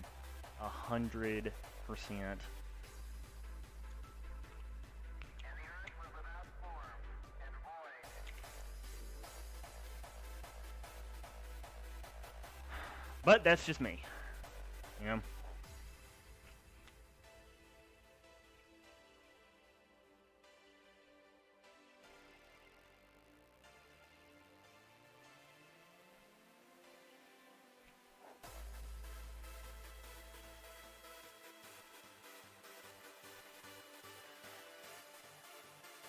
What would make you want to spin them? I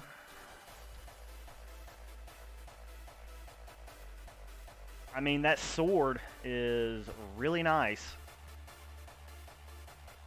Granted, I'm not gonna get the points to get that sword, but if I did, that would be a really nice item to get.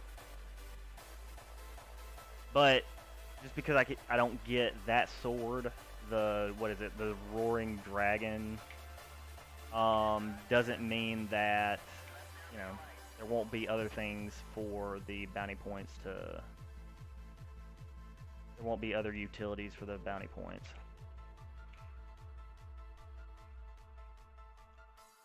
I just don't believe in spending bounty points on virtual items. It's a what's the word? I'll say this. I'll put it this way, okay? If there was a way, so let's look at it. There's pyro rings and water sphere rings cost 50k. Oh my god, dude, that guy just juked. They cost 50k bounty points a ring, right? If there was a way I could buy, like, instead of, how do I say this? Like, if I just had the gold that they sell pyro rings for, and then I used that gold and I could just buy bounty points with, I would 100% buy bounty points. I would be funneling gold into bounty points.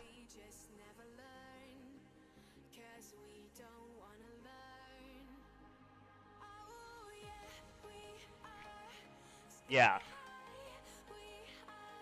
Well, I mean, not just because of its rarity, but like the utility of that item. I don't know if you've read its passive, but I mean it's a little wild.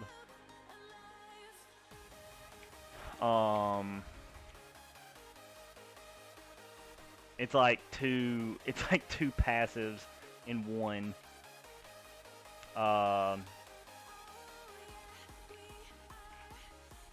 It's like I would argue that it's the best weapon in the game at the moment. Now, obviously, that's subject to change, but it's aggressively good. Yeah. Yeah, it's really good.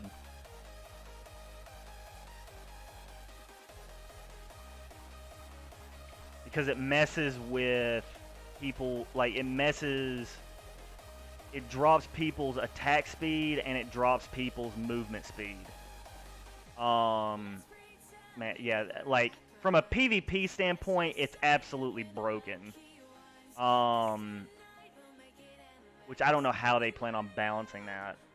But even from just a like player versus enemy standpoint, it's really strong. I mean, it's like yeah, it's aggressive. So,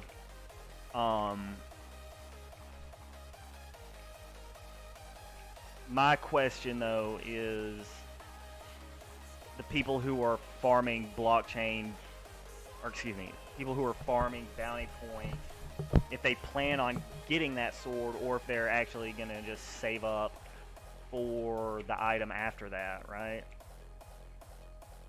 Because I would have expected by now the people who do have blockchain items and who are able to farm blockchain, or excuse me, bounty points like that, they already have the 500k bounty points, and the fact that they haven't cashed that in really has me scratching my head.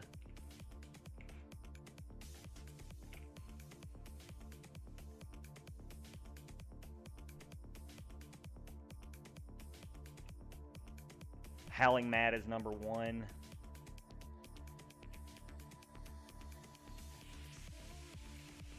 Well, I like the biggest update that like I played the game before the bounty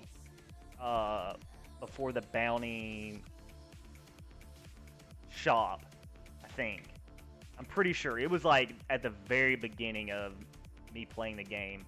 But just because like the shop wasn't out, but you could farm bounty points, and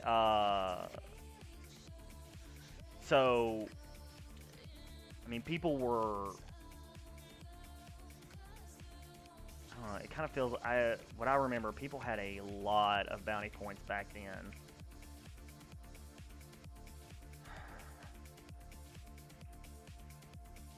But if you have the blockchain items to do it, then you're, I mean, yeah, you just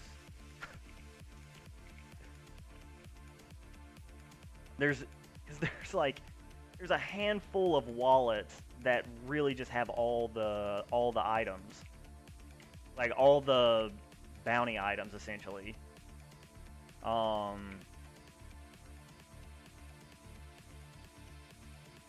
whether or not they're using them, you know, I don't know. I'd imagine they're using them. How many bounty points does Howling Mad have, or has he disclosed that information?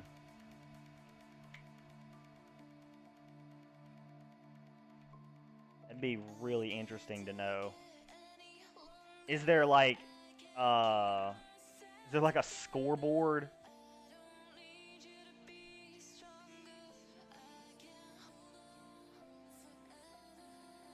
I kind of feel like that'd be fun to have.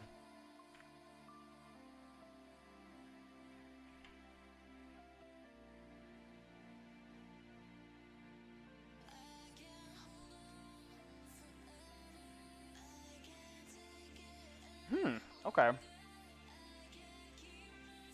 Well, maybe I didn't do the math right.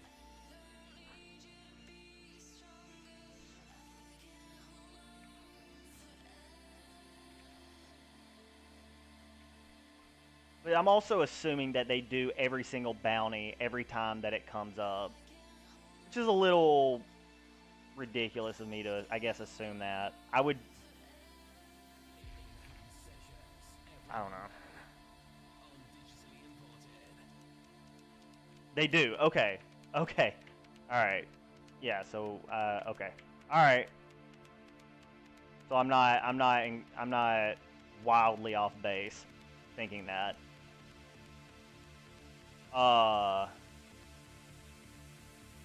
So, but then it's something like what, 36K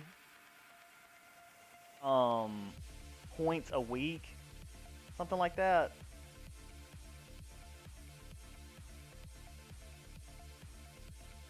Or am I off?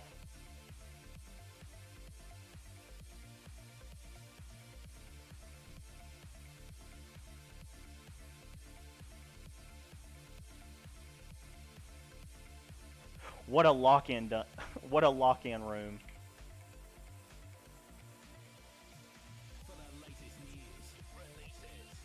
Oh boy.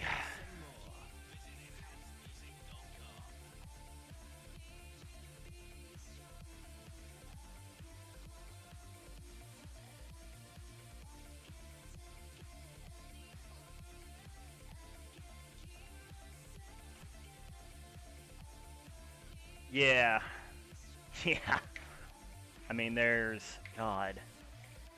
Well, now that gas is like, reasonable, it feels like kind of feels like it's doable now, right?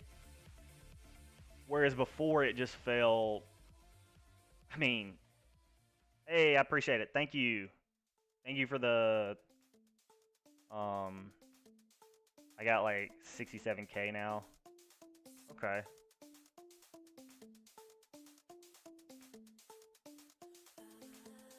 Yeah, I really think I should be taking those upper tier dungeons more seriously. Like, I wish there was a way where I could buy, like, I would do this one. 100% I would do this if I could buy this one and this one at the same time. Like, one transaction. Does that make sense? I don't want to spend $11 on a transaction here and $11 on a transaction there. Like, just, like, wrap it up in a gift bag and send it to me. I don't, like, why do I gotta buy both of them? You know what I mean?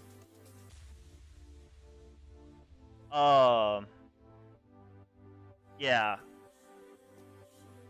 Then this one is like, obviously I gotta have two different types of blockchain items, which means that, and then I can't do that one because I don't like you can't buy these.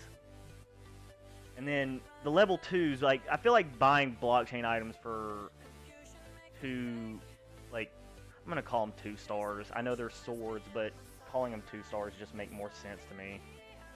Anyway, I'm spiraling. I'm getting off topic. Basically, yeah, some of the items are overpriced.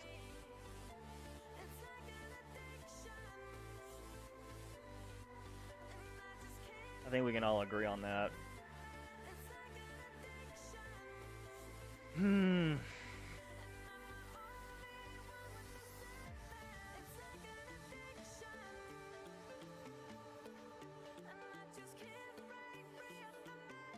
Well, yeah, but also, like, you got to think about how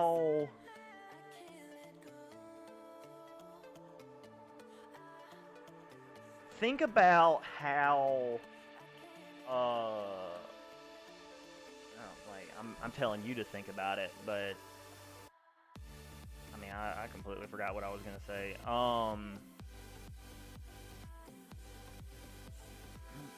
Fuck.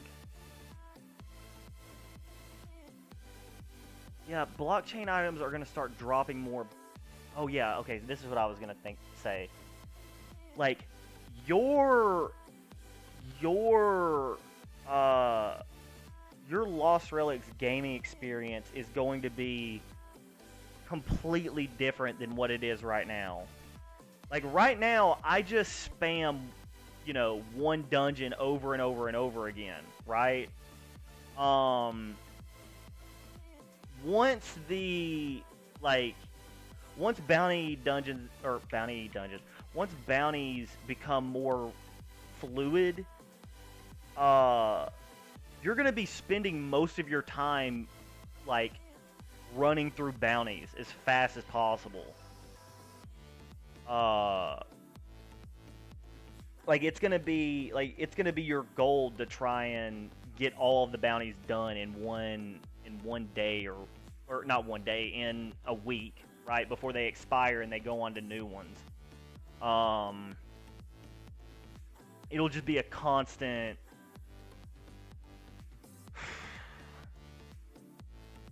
like it'll just be a race to the bottom. Of course. I'm really worried about people just hoarding the items though. But then not, right? Because like, why would people just hang on to the items when they could sell them for money, right?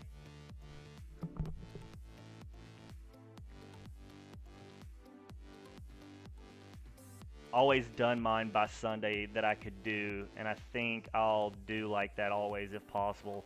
They are hoarding now, but most just want to cash out. Yeah, yeah. There's a bunch of items that people are sitting on that I'm sure they're. I mean, like, for example, like the Santa Slayers. Dude, the amount of Santa Slayers that are in the game in people's accounts compared to like in actual like wallets, there's something like 300 Santa Slayers in the game wallet, and there's really only like 30 Santa Slayers that's floating around in in Engine X. When the market opens up, like that item's going to be really interesting. There's going to be a couple items I'm looking at that I'm very curious to see what the prices of them will become. Because people have been sitting on them for so long, and they just want the money. You know?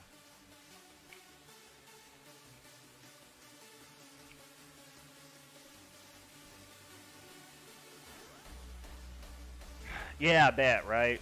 It's well, I mean, it was aggressively overpowered when it first came out, and then up to like a month ago or something like that, it got nerfed. And even still, man, it's up there, man. Like, it's up there.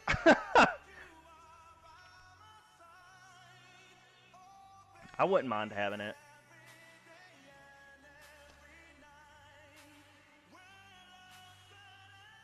I could just never find someone willing to sell it for the price that I'm interested in, because I think whenever the in-game Emporium shows up, that the item is going to go down in value. It'll be much more reasonable. But hey, maybe not, right? And that's the risk I'm willing to take.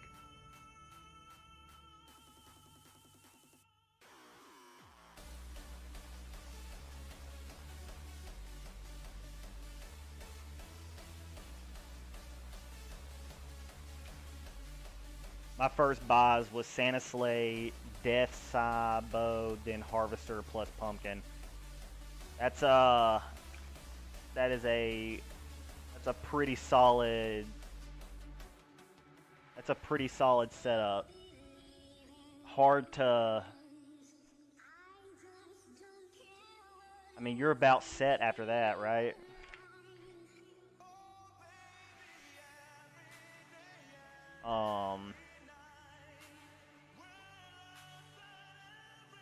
Wow. Whoa. Yeah. You made out like a bandit, man. I was not that fortunate.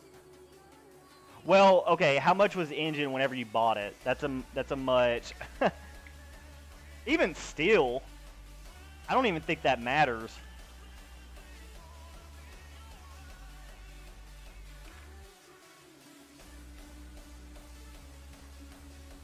Filled some gaps, but those four do that work already. Just wish maybe a short bow might be better for my style.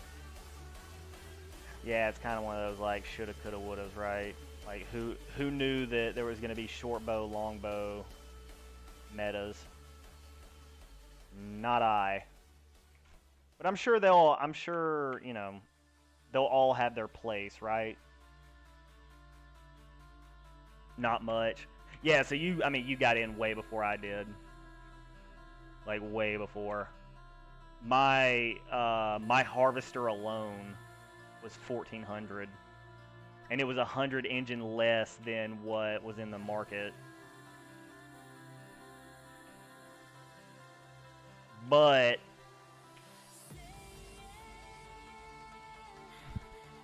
well, I thought about it considering the photo on website because 2 different sizes, but then this bow looks smaller than others, but was long bow. Yeah, that's kind of maybe he might reverse that, right? I don't know why I say right, but you could argue that it was what's the word? False advertising.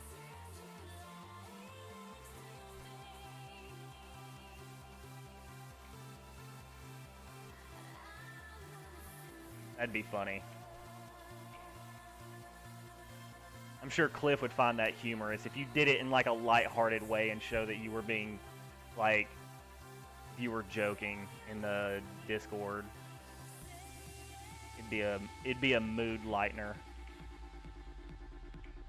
Everybody's complaining about the dumbest stuff, and then like you just make like a meme about complaining. I bet he'd probably like that. Yeah, but I don't mind it. It's pre-release on the screen, so I ain't complaining of anything, just giving feedback. Right.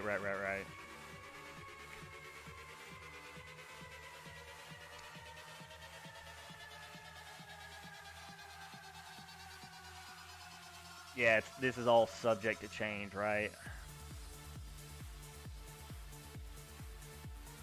Definitely got to keep your emotions in check.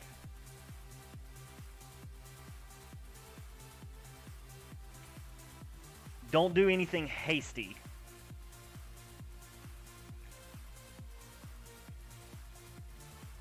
God knows I kind of went off the deep end for a second. After this patch, I was really worried for a second about the future of Lost Relics. I'm not gonna even like try and act like I knew, you know, Cliff's master plan. I mean, after this, when this patch hit, the way that everything was like, the way that the game was like ran then, or like the way that the dungeons ran and how everything was like really slow and it just felt like I was, you know, everything just moved slow. It felt like I assumed that it was intentional from Cliff, and also Cliff like turned down the XP in the game, and I'm still not sure if he turned that back on or turned it back up. It's still low comparatively. I mean, compared to like the previous patch, but I think it sped up a little bit. If nothing else, it's sped up because the dungeons are faster now. Regardless, though, like everything just grinded to a halt, and I was very worried of the direction that Cliff was taking it. I'm not even gonna try and sound like I was lying, because you know it's Cliff's got so much on his plate. It's like he's really, you know, in a time like that, he's having to dictate, you know, what he does. He's really got to, you know, divvy out his time in a logical way. And if he spends all of his time on Discord, you know, trying to put out fires, then, you know, he never tends to the real, you know, heart of the matter. And so so it was kind of radio silence as far as like what Cliff planned to do, as far as changing this patch, or if this is like what the new normal for Lost Relics was. And that really worried me, because the game wasn't fun. You know, as much of a Cliff fanboy that I am, you know, the player base spoke for itself. Like, the numbers dwindled really hard. It just wasn't enjoyable. I mean, now I played because I'm a crazy person, but you know, most people did not think that was a good, like, you know, week and a half to put your time into was Lost Relics. So I really had to take a step back and think, you know, this is the direction Cliff is taking it, you know, how am I going to act accordingly? And I'm really glad that Cliff decided to change it. I would have preferred that he, you know, maybe at least talk to his Discord mods and kind of talk to him about, you know, kind of get the message out that this is not permanent, and to maybe don't make any rash decisions because of the current game, because things are going to change drastically.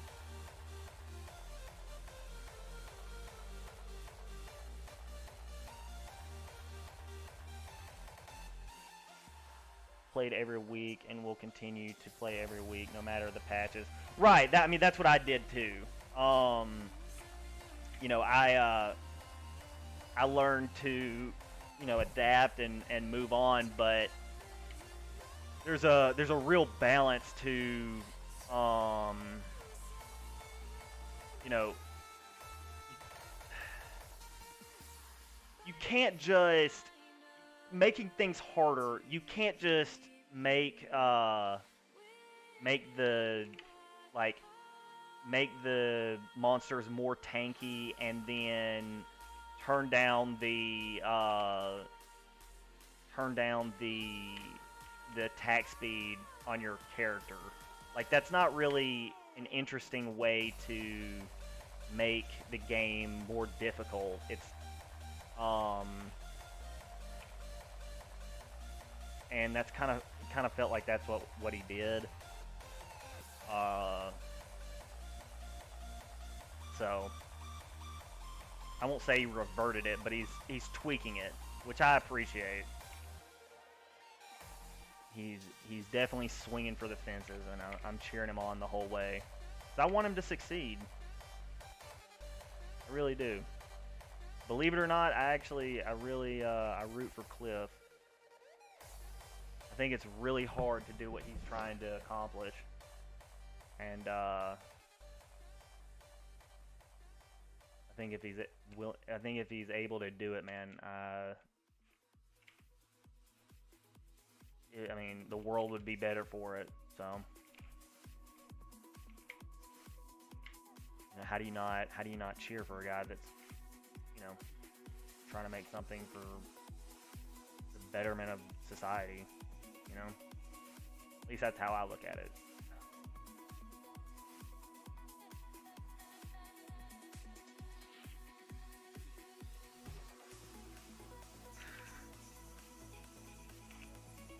But yes, I definitely believe that that, you know, the game should become more difficult. And oh my god, okay. You know, the question is how does Cliff plan to go about that? You know, just stacking more HP and making it harder for you to attack. I hope that's not the limits of Lost Relics, right? What I mean by limits of Lost Relics, I mean, so, the reason that Fortnite did not last is because, or rather, the reason why they like ran out of content to make for that game is because at the very beginning of that game's development, they did not intend for that game to blow up the way that it did, and thus the game at the very base was not designed to be a very complicated game. It just got really big overnight, and so they, you know, the devs, they caught lightning in a bottle, and so they were just like, shit, you know, they were building the train tracks as the train was going down the tracks essentially, and you know, it was profitable because they were making so much fucking money they didn't even know what to do with it all. So but regardless of the hype and how successful it was and, you know, all of that, Fortnite did not have a high ceiling as far as like complexity. It was never going to have a high ceiling of complexity because the game inherently was not designed to be a very complex game.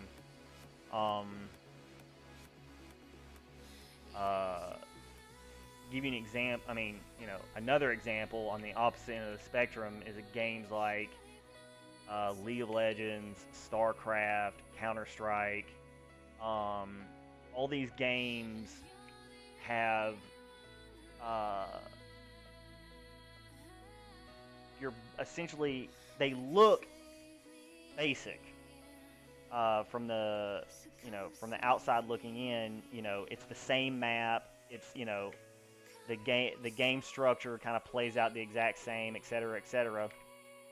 But when you really start to dive into the games, you start to understand the intricacies of all of, like, you know, all the moving parts, and it flows like a symphony. And, you know, there's no two games of League of Legends that are ever played the same. And, you know, just when you think you have the meta, like, you know, locked down in your head, it changes. So it's constant updating, and it's constantly, you know, you got to keep an eye on it, or you're gonna fall behind. And but that's how the game was designed. It was designed to be complex and constantly changing. The ecosystem was built for that. And when and that's ultimately how games survive, is very high ceilings, a lot of room, the idea of the game has got to inherently have a high ceiling for the devs to build around.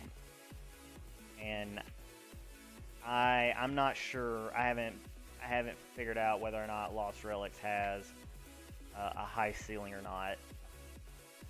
I think it does. I hope it does. But I'd be lying if I said that it's more wishful thinking than anything at the moment.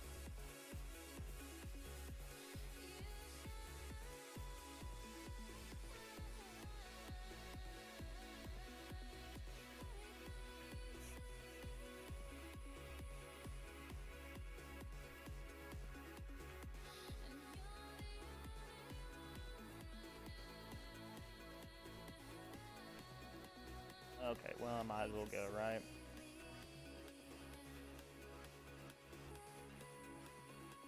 Ugh.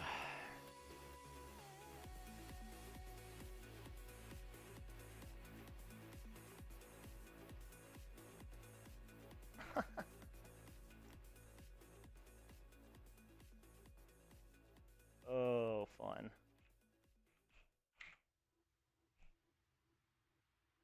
Oh, wow. They just made me use a pot for no reason. Lol. I'm an idiot. Oh, well. Alright. Drawn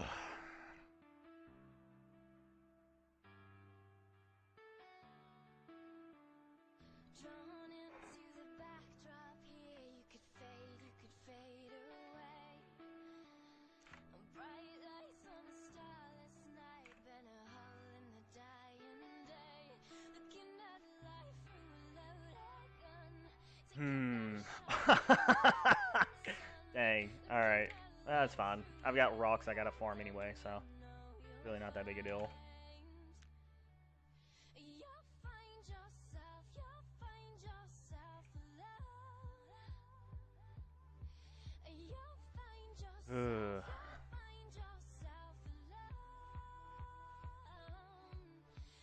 find yourself.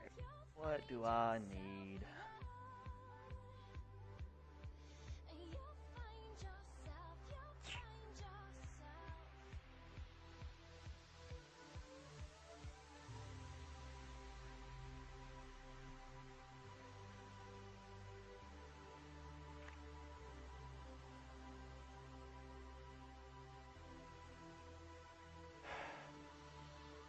I did, man. You were the one who sold it to me, right? Man, that was so long ago. Yeah, dude, thank you so much. Yeah, I got them. I'll just go. I'll turn them in whenever I have to turn this one in, also. Yeah, I got them. For whatever reason, it didn't show up on my side thing, but yeah, man, thank you so much, for real.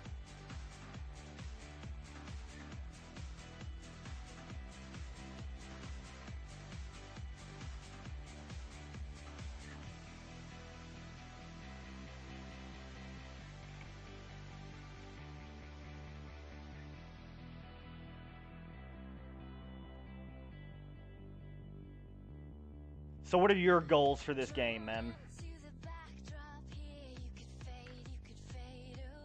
You got any short-term goals you're looking at? Any long-term goals? What's your game plan? Got any items you're looking at the moment?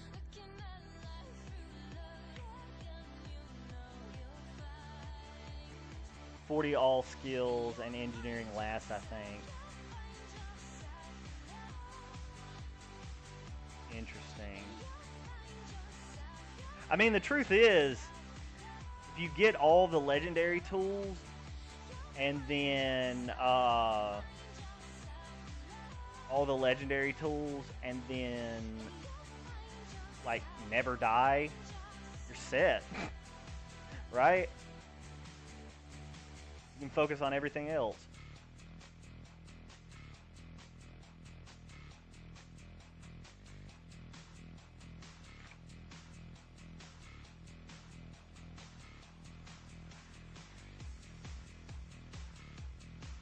just gonna farm and farm more after co-op comes. You think co-op is coming?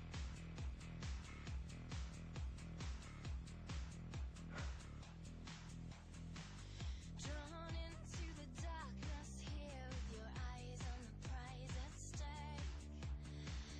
Faint hearts on an endless path, letting go of the ones we break. Looking at life through a loaded gun. Preparing us for it? By end of the year, I would say depends. Oh, okay. End of year. All right. So that's like what? What is it? July, August, September, October. Wait, are we in July? No, we're in June. That's the end of June. So July, August, September, October, November, December. 6 months. Yeah. Dude, we're already 6 months through 2021. What in the world? Yo. Wow, man, time goes. Time goes, ladies and gentlemen.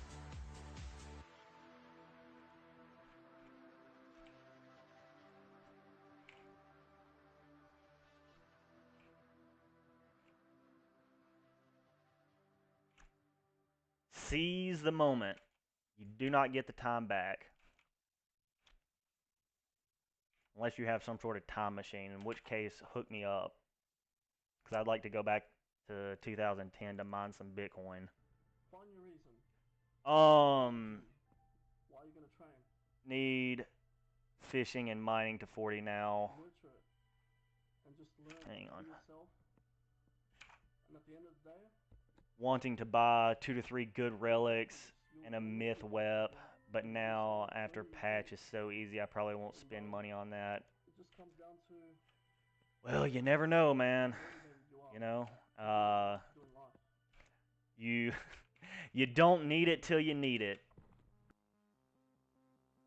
If I were you, I mean, you know that you know more about the market than I do because you've been involved in engine longer than I have. But from what I've seen, is if I were you, I would not be buying blockchain items at the moment. If I was really smart, what I would do is I would buy engine, and then I would wait for engine to go up in value.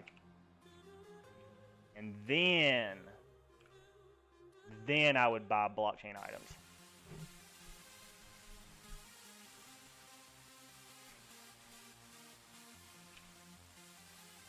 Because the blockchain items are based on the US dollar. They're not based on engine.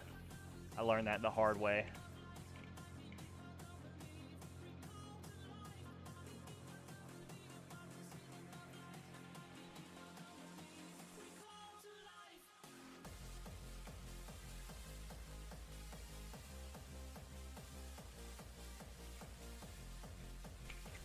Yeah, when you start to look at time, man, there's a really interesting video. I know I'm gonna sound so cringe when I say this, but Vsauce made a video about time, and it's trippy, man. Like, depending on your age, depends on how, like,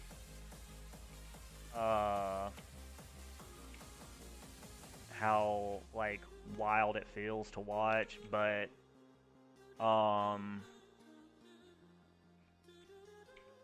yeah, for me it was like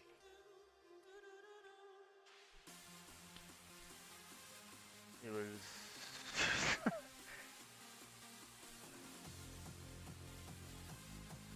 it's just time and perspective.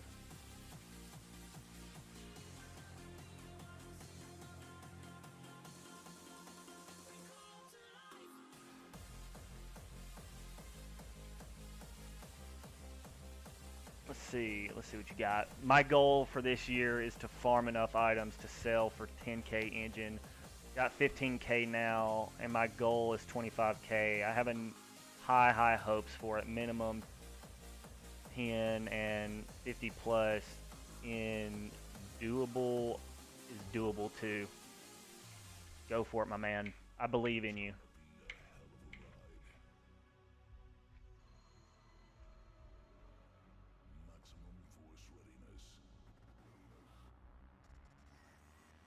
I don't know what games you're doing, what games you're playing to farm that, but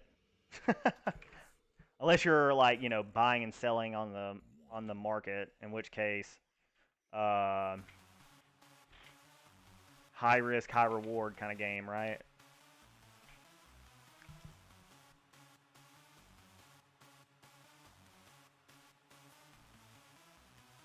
I don't know. I couldn't do that. I'd be too stressed out.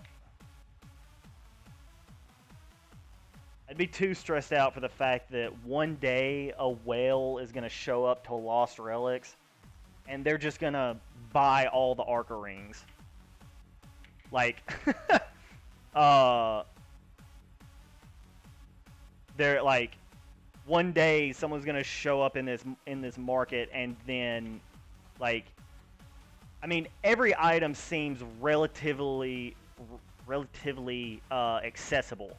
Like, if you want to go buy something, you can get that item if you have the money right now. I think there's going to come a point when some items just won't be on the market. Like, you're going to have to search the item out, and by doing so, it's not going to be cheap, right?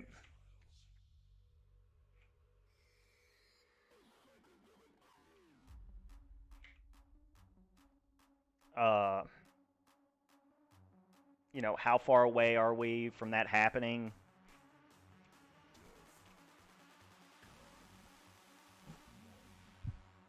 Yeah, but that's collectibles. That's what creates the value for them is good. Oh, I'm not saying that it... I'm not... No, no, no. I'm not, like, I'm not... Well, I'm not anti that. I'm neither anti nor pro. I'm just, like, acknowledging that that is what's going to happen, and when that happens, the game fundamentally changes. Especially these items that are like sub 100. Some of these items are like just super scarce. Even baseline. That's not considering like, people losing their wallets, people, sounds kind of morbid to say, but people dying and then, those wallets just like, falling into the ether. I mean, all of these items are subject to just getting, lost in time. But the game keeps going. So, with that being said, it's like, I mean, I'm pretty sure, if I'm not mistaken, there's a God Slayer that someone had, and like he forgot the password to his wallet or something like that, and he can't get access to it. But yeah, so I guess what I was saying was people flipping products. I mean, it's kind of like a game of musical chairs, man. Like, you're able to flip for, a couple engine worth of money until, somebody shows up with a couple, 100,000 engine and is like, I'll buy one specific item and all of it. And then the entire game has to, like, navigate through that issue. I mean, I'll give you an example. It sounds a little silly to say, but it is the truth. Hypothetically, someone could come in here with a relatively low amount of money and just buy all the golden oaks. Anytime a golden oak showed up in the market, they would buy it, and then they would farm them in trial woods or wherever the hell, golden oaks are farmed now, and like just slowly start to accumulate golden oaks for the simple fact of, causing chaos in the market, right? And what happens if that person owns 95% of all golden oaks in the game? Well, that doesn't just like cause a scarcity for golden oaks. It also like fundamentally messes up the game in a really really big issue because like there's some items that have a choke point that are really really aggressive. I would say the golden oak is the most aggressive. Um,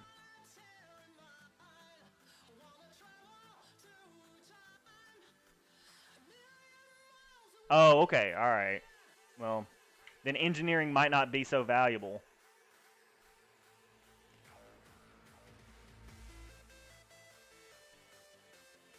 It's all to be determined. But then again, it's like, okay, so at the end of the day, Cliff is the game master, right? If he sees that there is someone in the game that is maliciously, like, destroying the game from the inside out, I'm sure that he would just, he would wait for them to buy all the golden oaks, and then he would be like, "Oh, hey, there's a new blockchain item that does exactly what the golden oak does," and it's just like a giant middle finger to that guy who is playing the game, trying to act like some sort of crypto joker or some shit, just trying to cause chaos for the sake of chaos. I don't think Cliff would just allow some asshat to come into the market and just be an asshat and ruin the game for everybody else. So,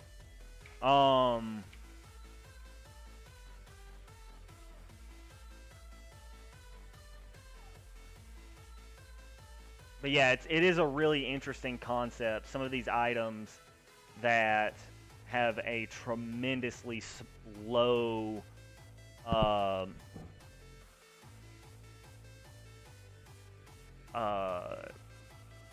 amount in general. Hang on one second. God, I want to sneeze, but I can't sneeze.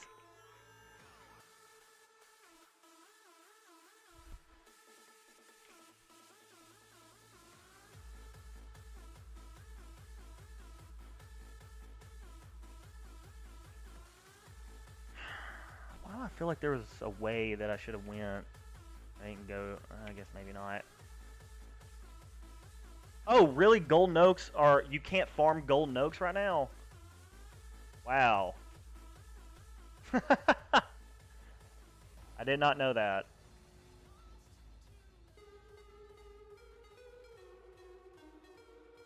Interesting.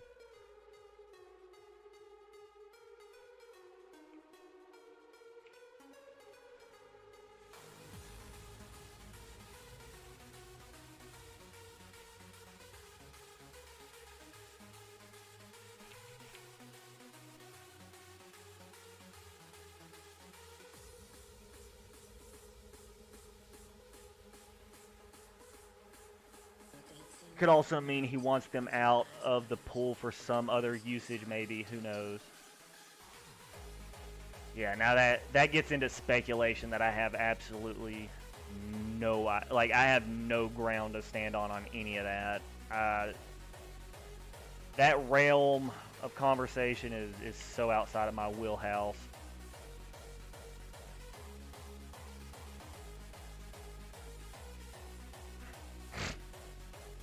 I don't know.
Is there a map with legendary woodcutting? I'm not 100% sure, but that can at least tell if they...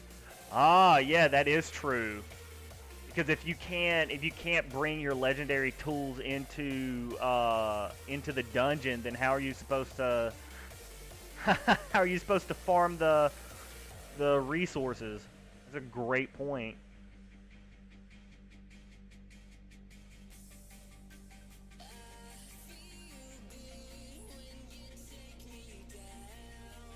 Great observation.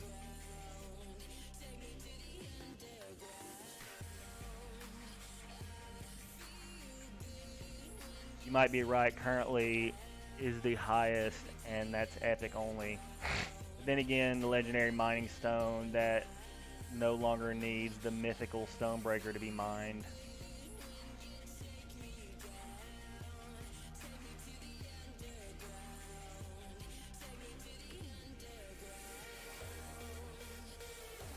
Oh my god.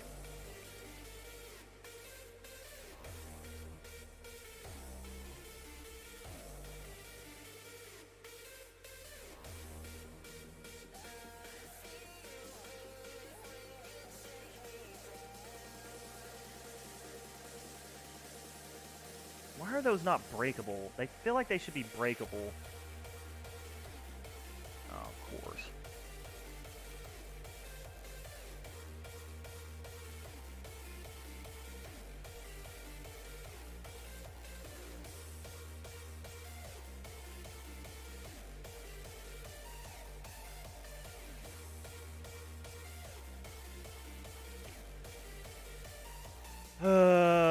I'm gonna finish the last room of it if I still have. If I have the health, I'll go check that spot out. Something tells me though that I'm about to get locked in. God only knows what's gonna be in here. Or it could just be one. Okay.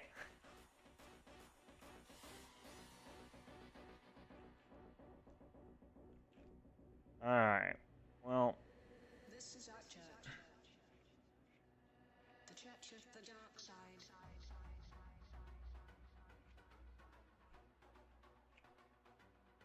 Lol. You idiot. This is our church. The Church of the Dark Side.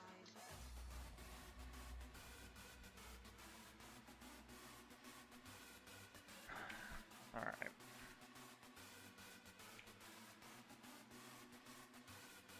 Cool.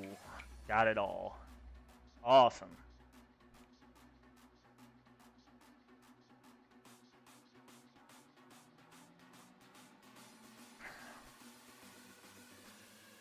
Same could have been done to Golden Oak. Shows 13 in pool of gold.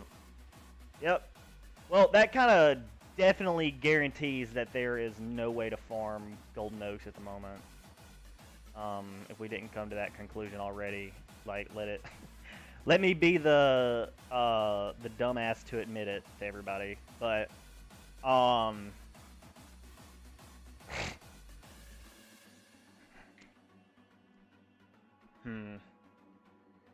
This is our church. Let me run to the bathroom real quick, and then I'll turn in these 2 bounties. The question is, do I sell these bounty chests or do I open them? What do y'all think? What do y'all think? Do I sell them or do I open them up? Y'all decide. I'll be right back.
Maybe it'll be a new high-end dungeon where it drops in the future.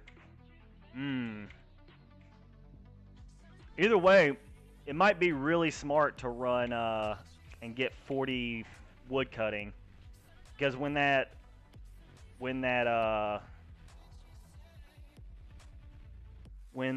blockchain opens up again, it'll be awesome to be to be there and be able to farm those items. Screw it, I'll open them up. Let's see what happens. I'm willing to do a little gambling.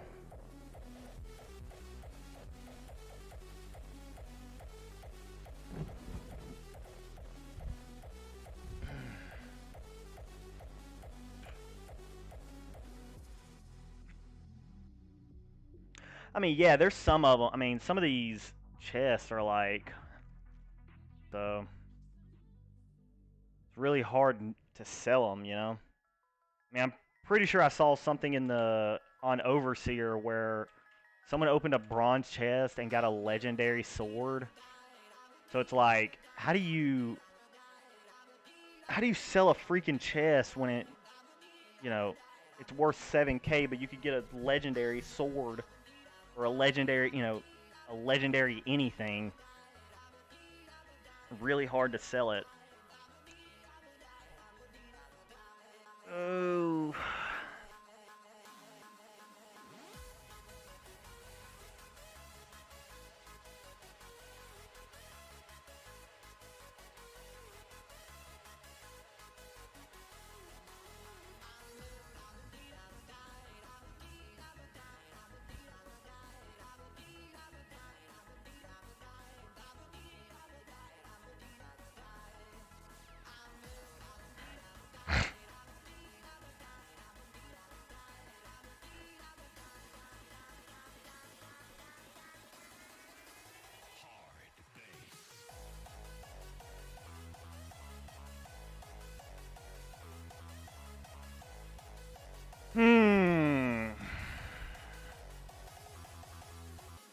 Should I finish all 4 and then open them, or should I? Do you want me to just open the 2 right now?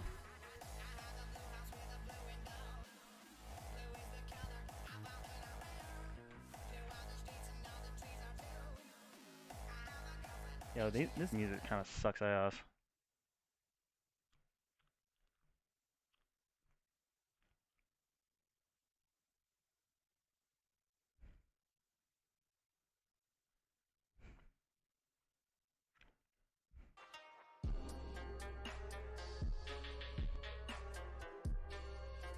Fuck it. Let's open them up. Let's see what happens.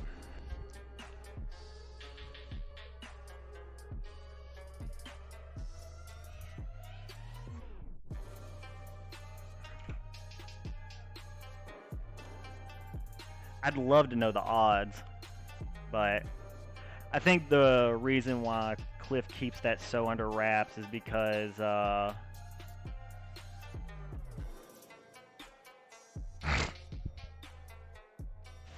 finishing own bounties.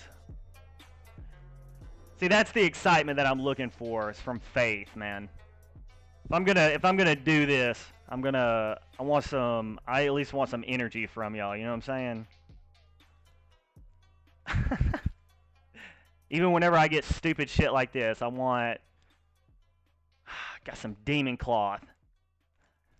So I spent 12K and I got something worth 224 gold, and then I got some demon cloth that you can't do anything with. Absolute worth.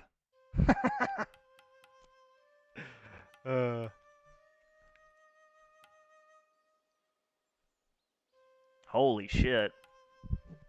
What chest did you open?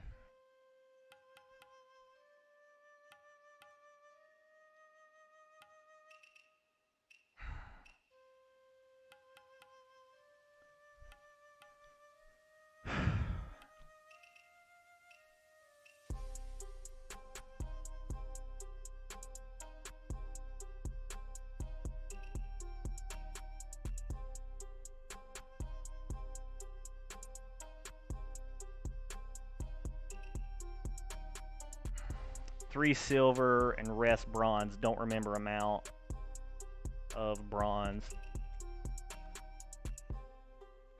Demon cloth gonna moon, bro.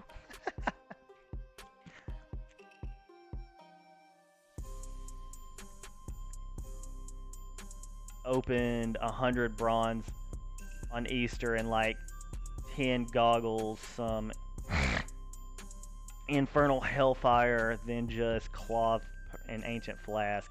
Yeah, man. Dude, I know a guy. He's actually one of the streamers. Fuck, I can't remember his name at the moment. Something Havoc. It's like Samurai Havoc. I've hosted the guy like so many times. It's the Havoc fella. I can't remember the first part of his name. Anyway, he opened up 100 chests and didn't get dick, apparently. That is such a feels bad, man. I can't even express my condolences.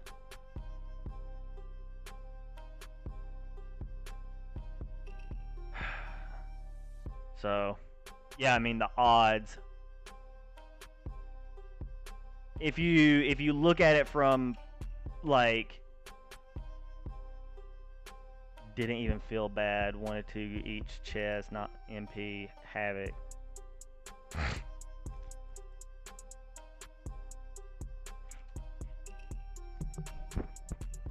Yeah, I mean when they're 1 to 2K, it's like, you know, it's like penny slots. Not really, it's like the dollar slots, right? Then when you start dealing with those silver chests and even gold chests, it's like, ugh. Hope things pan out, but I think like what, 1 transcendent has come out of the gold chest, and then a couple mythics, and then some legendaries. But legendaries have also come out of silver chests, and and then the bronze chest that I talked about.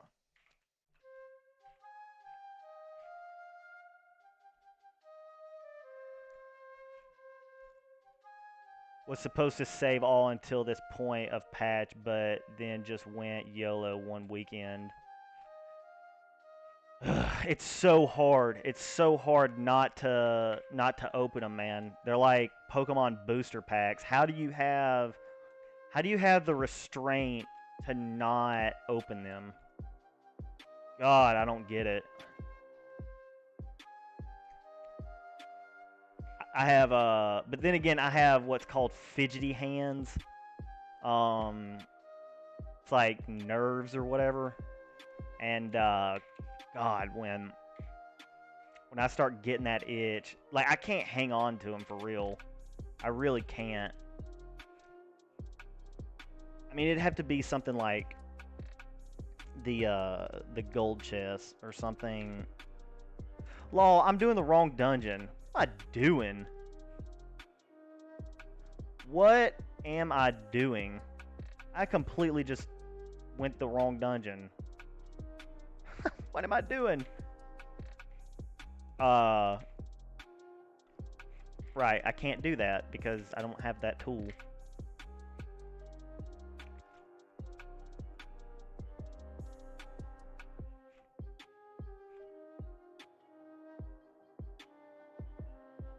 Yeah, the only way I feel like I could really save up, I'd have to save up gold chests, because doing like it's too easy to just pop bronze chests, right? But if I start to really stack up some gold chests, it's like, oh goddamn, like, you know, you start to not be able to see the ground, you know what I mean? Like you're standing on top of so many chests, it's like, holy shit, when I open these things, like, it could get crazy.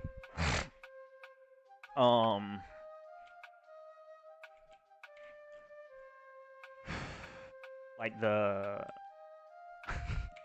The fucking nerves, though, when you're standing on top of like 100 golden chests.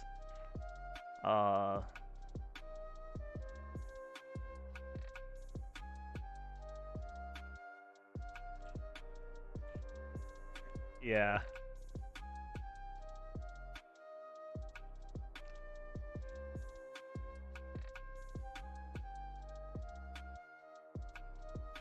I would love to know the odds. I would be so interested to know what the odds are to get anything of substance. Like, what's the drop table?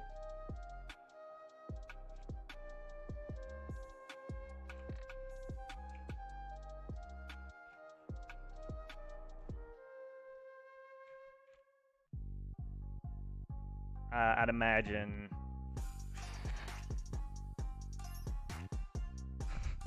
I mean, obviously, I think that it scales depending on the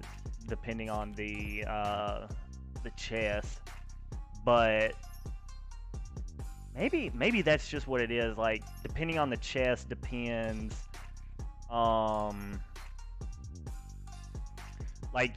all of the chests have a chance to get something incredibly good, like a transcendent maybe, but like the odds are so low that it's just really like it's not really within reason to believe it, especially with the player base that it is right now. But it's all to be determined until it happens, right? I mean, we saw a bronze chest get a legendary, but you know, how high does it go? Only time will tell. I mean, I've seen some pretty odd stuff when it comes to like RuneScape treasure trail drops. Like, there's been some really astronomically low odds for treasure trail drops, supposedly, right? But there's also the player base is massive compared to Lost Relic, so you know, a lot more times to roll the dice. Yeah. I'll be honest, man. I wish I just had like, fuck. It'd be so cool to just have like. Wouldn't it be cool just to have like millions of dollars just to blow flippantly on stupid shit like this? It'd be so fun to like like just buy every single chest that comes into the game and then just open them. I'm curious at what price would people like an offer that people just couldn't refuse. 'Cause I know there's a streamer named Trainwrecks who's doing like, he plays slots and he like every 2 seconds he spends $500 or something like that. Like he just blows $500 like it's nothing, and so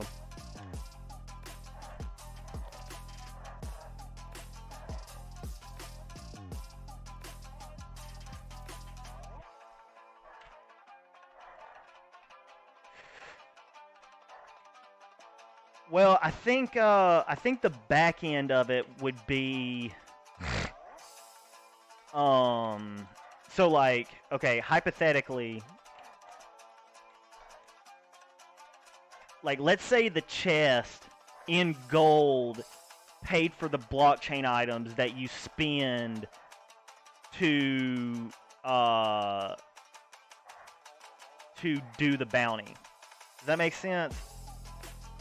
Meaning, so basically what you're doing is you're able to run the bounty by, like, you're able to run the bounty and get the bounty points, and then you sell the chest and you make all of your money back in gold. So it's actually like you're not losing money, you're actually gaining bounty points, but you're just converting engine into coins, essentially, right? At that point, But that's like, that's so much gold. Well, it really depends on the blockchain items, right?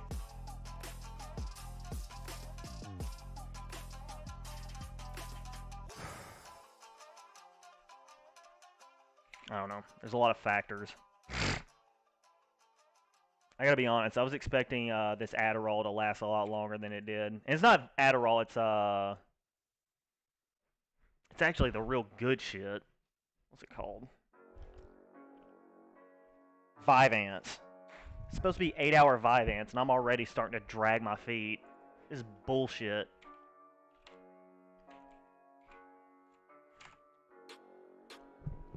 Maybe I'm overstimulated. I don't know.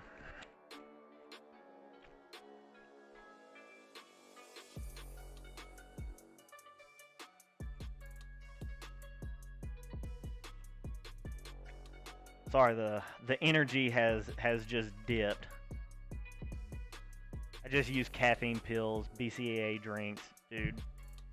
That's what I need to start drinking is BCAAs. I just drink water. And I think that might like very possible it flushes out my whatever, like my micronutrients. Cuz I drink a lot of water. Like maybe too much water.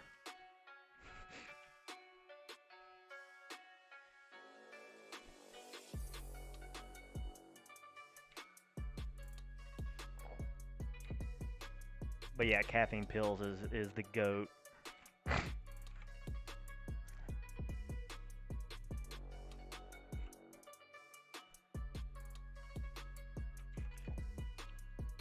I got a 500 count bottle right over there.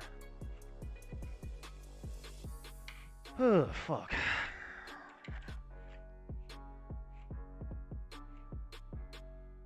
I can't believe I did this dungeon. It's so funny. Well, I guess I need to anyway, because I gotta get the bushes, right? So, I guess that's not that dumb.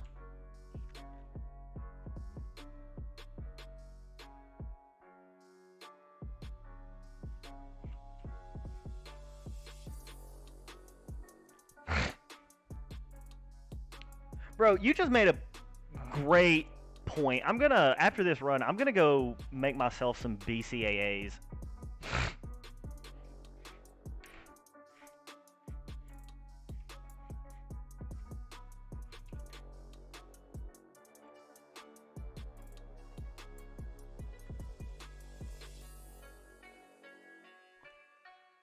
Because I take a multivitamin, and of course I'm lazy, so I don't read what's inside the multivitamin, but I'm pretty sure the multivitamin and BCAAs are two different things.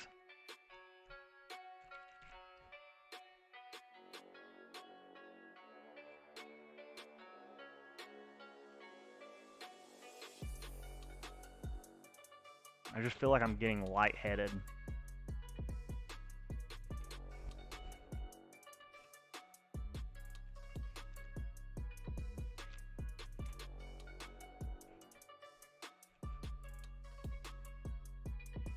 Yep, totally different. I thought so.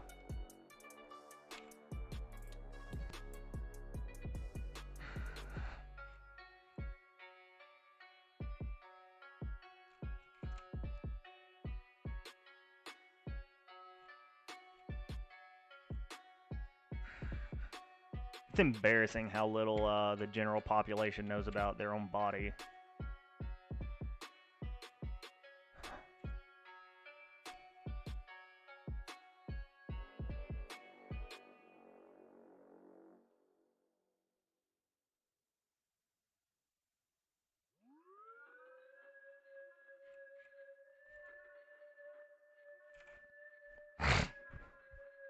Branched chain amino acids are a group of 3 essential amino acids taken in order to boost muscle growth and enhance exercise performance. They may also help with weight loss and reduce fatigue after exercise. You can't beat that.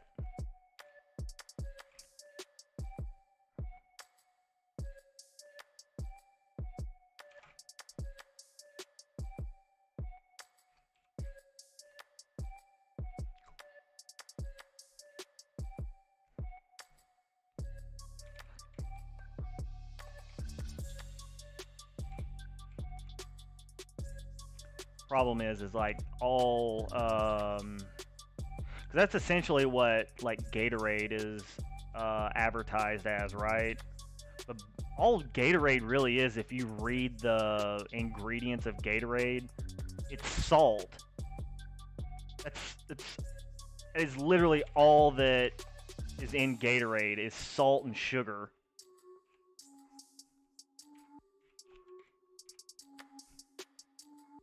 Um,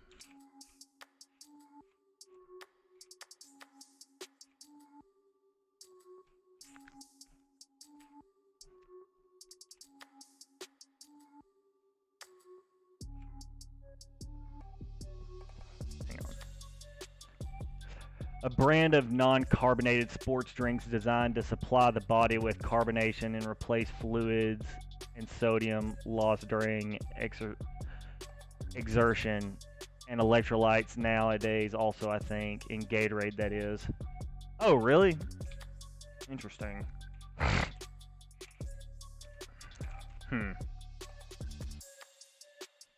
Curious if it's, I'm curious about the dosage.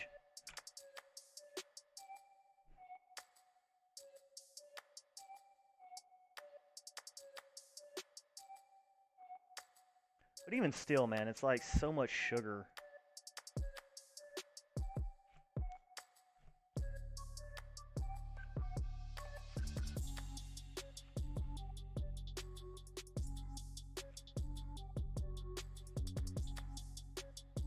Which, I mean, probably okay for, well, not probably okay. If you're really going to go work out, like, you know, drinking it before working out, probably not so bad. But, like, just drinking it at the house, I don't know.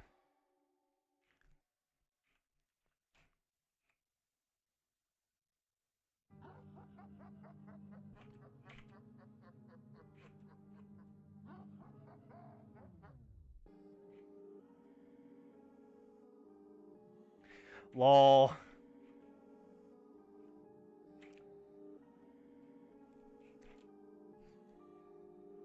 Ooh.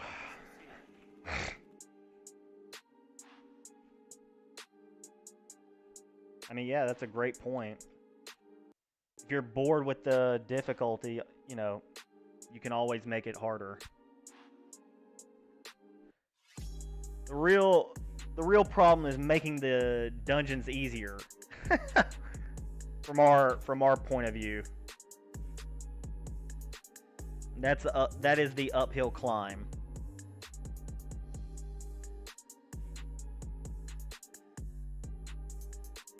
I mean, hey, you like look at this as a great time to, like, you know, test out other like other items. Try new things. Play around with your builds. You might find the utility of an item that's actually really really undervalued.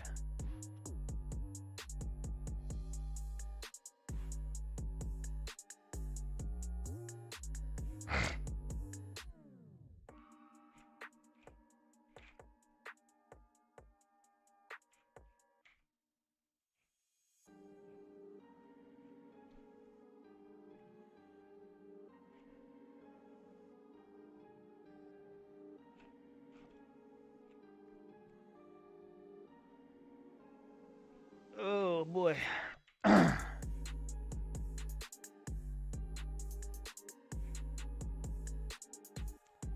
Just realized that should check some stuff. Wait. I'll probably increase the speed of the spawns when everyone has practiced enough, since it's very much training wheel mode right now. Just realized that should check some stuff he has written in Discord after patch. Always always, always, always, always, always check the Discord. Always. All right, I'll be right back. Got to get some BCAAs.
Okay, sorry. I don't think that I was supposed to take that like a shot. I think that was more of like something that I should like just be, you know, sipping on.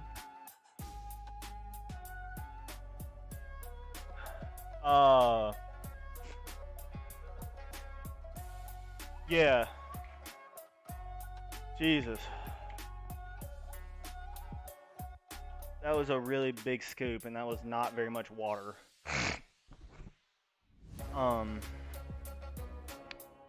2 out of 10, would not recommend.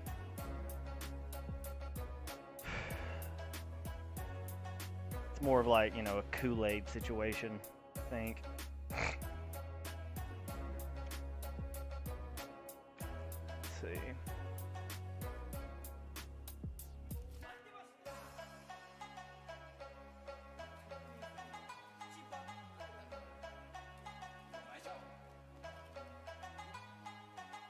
Oh, well.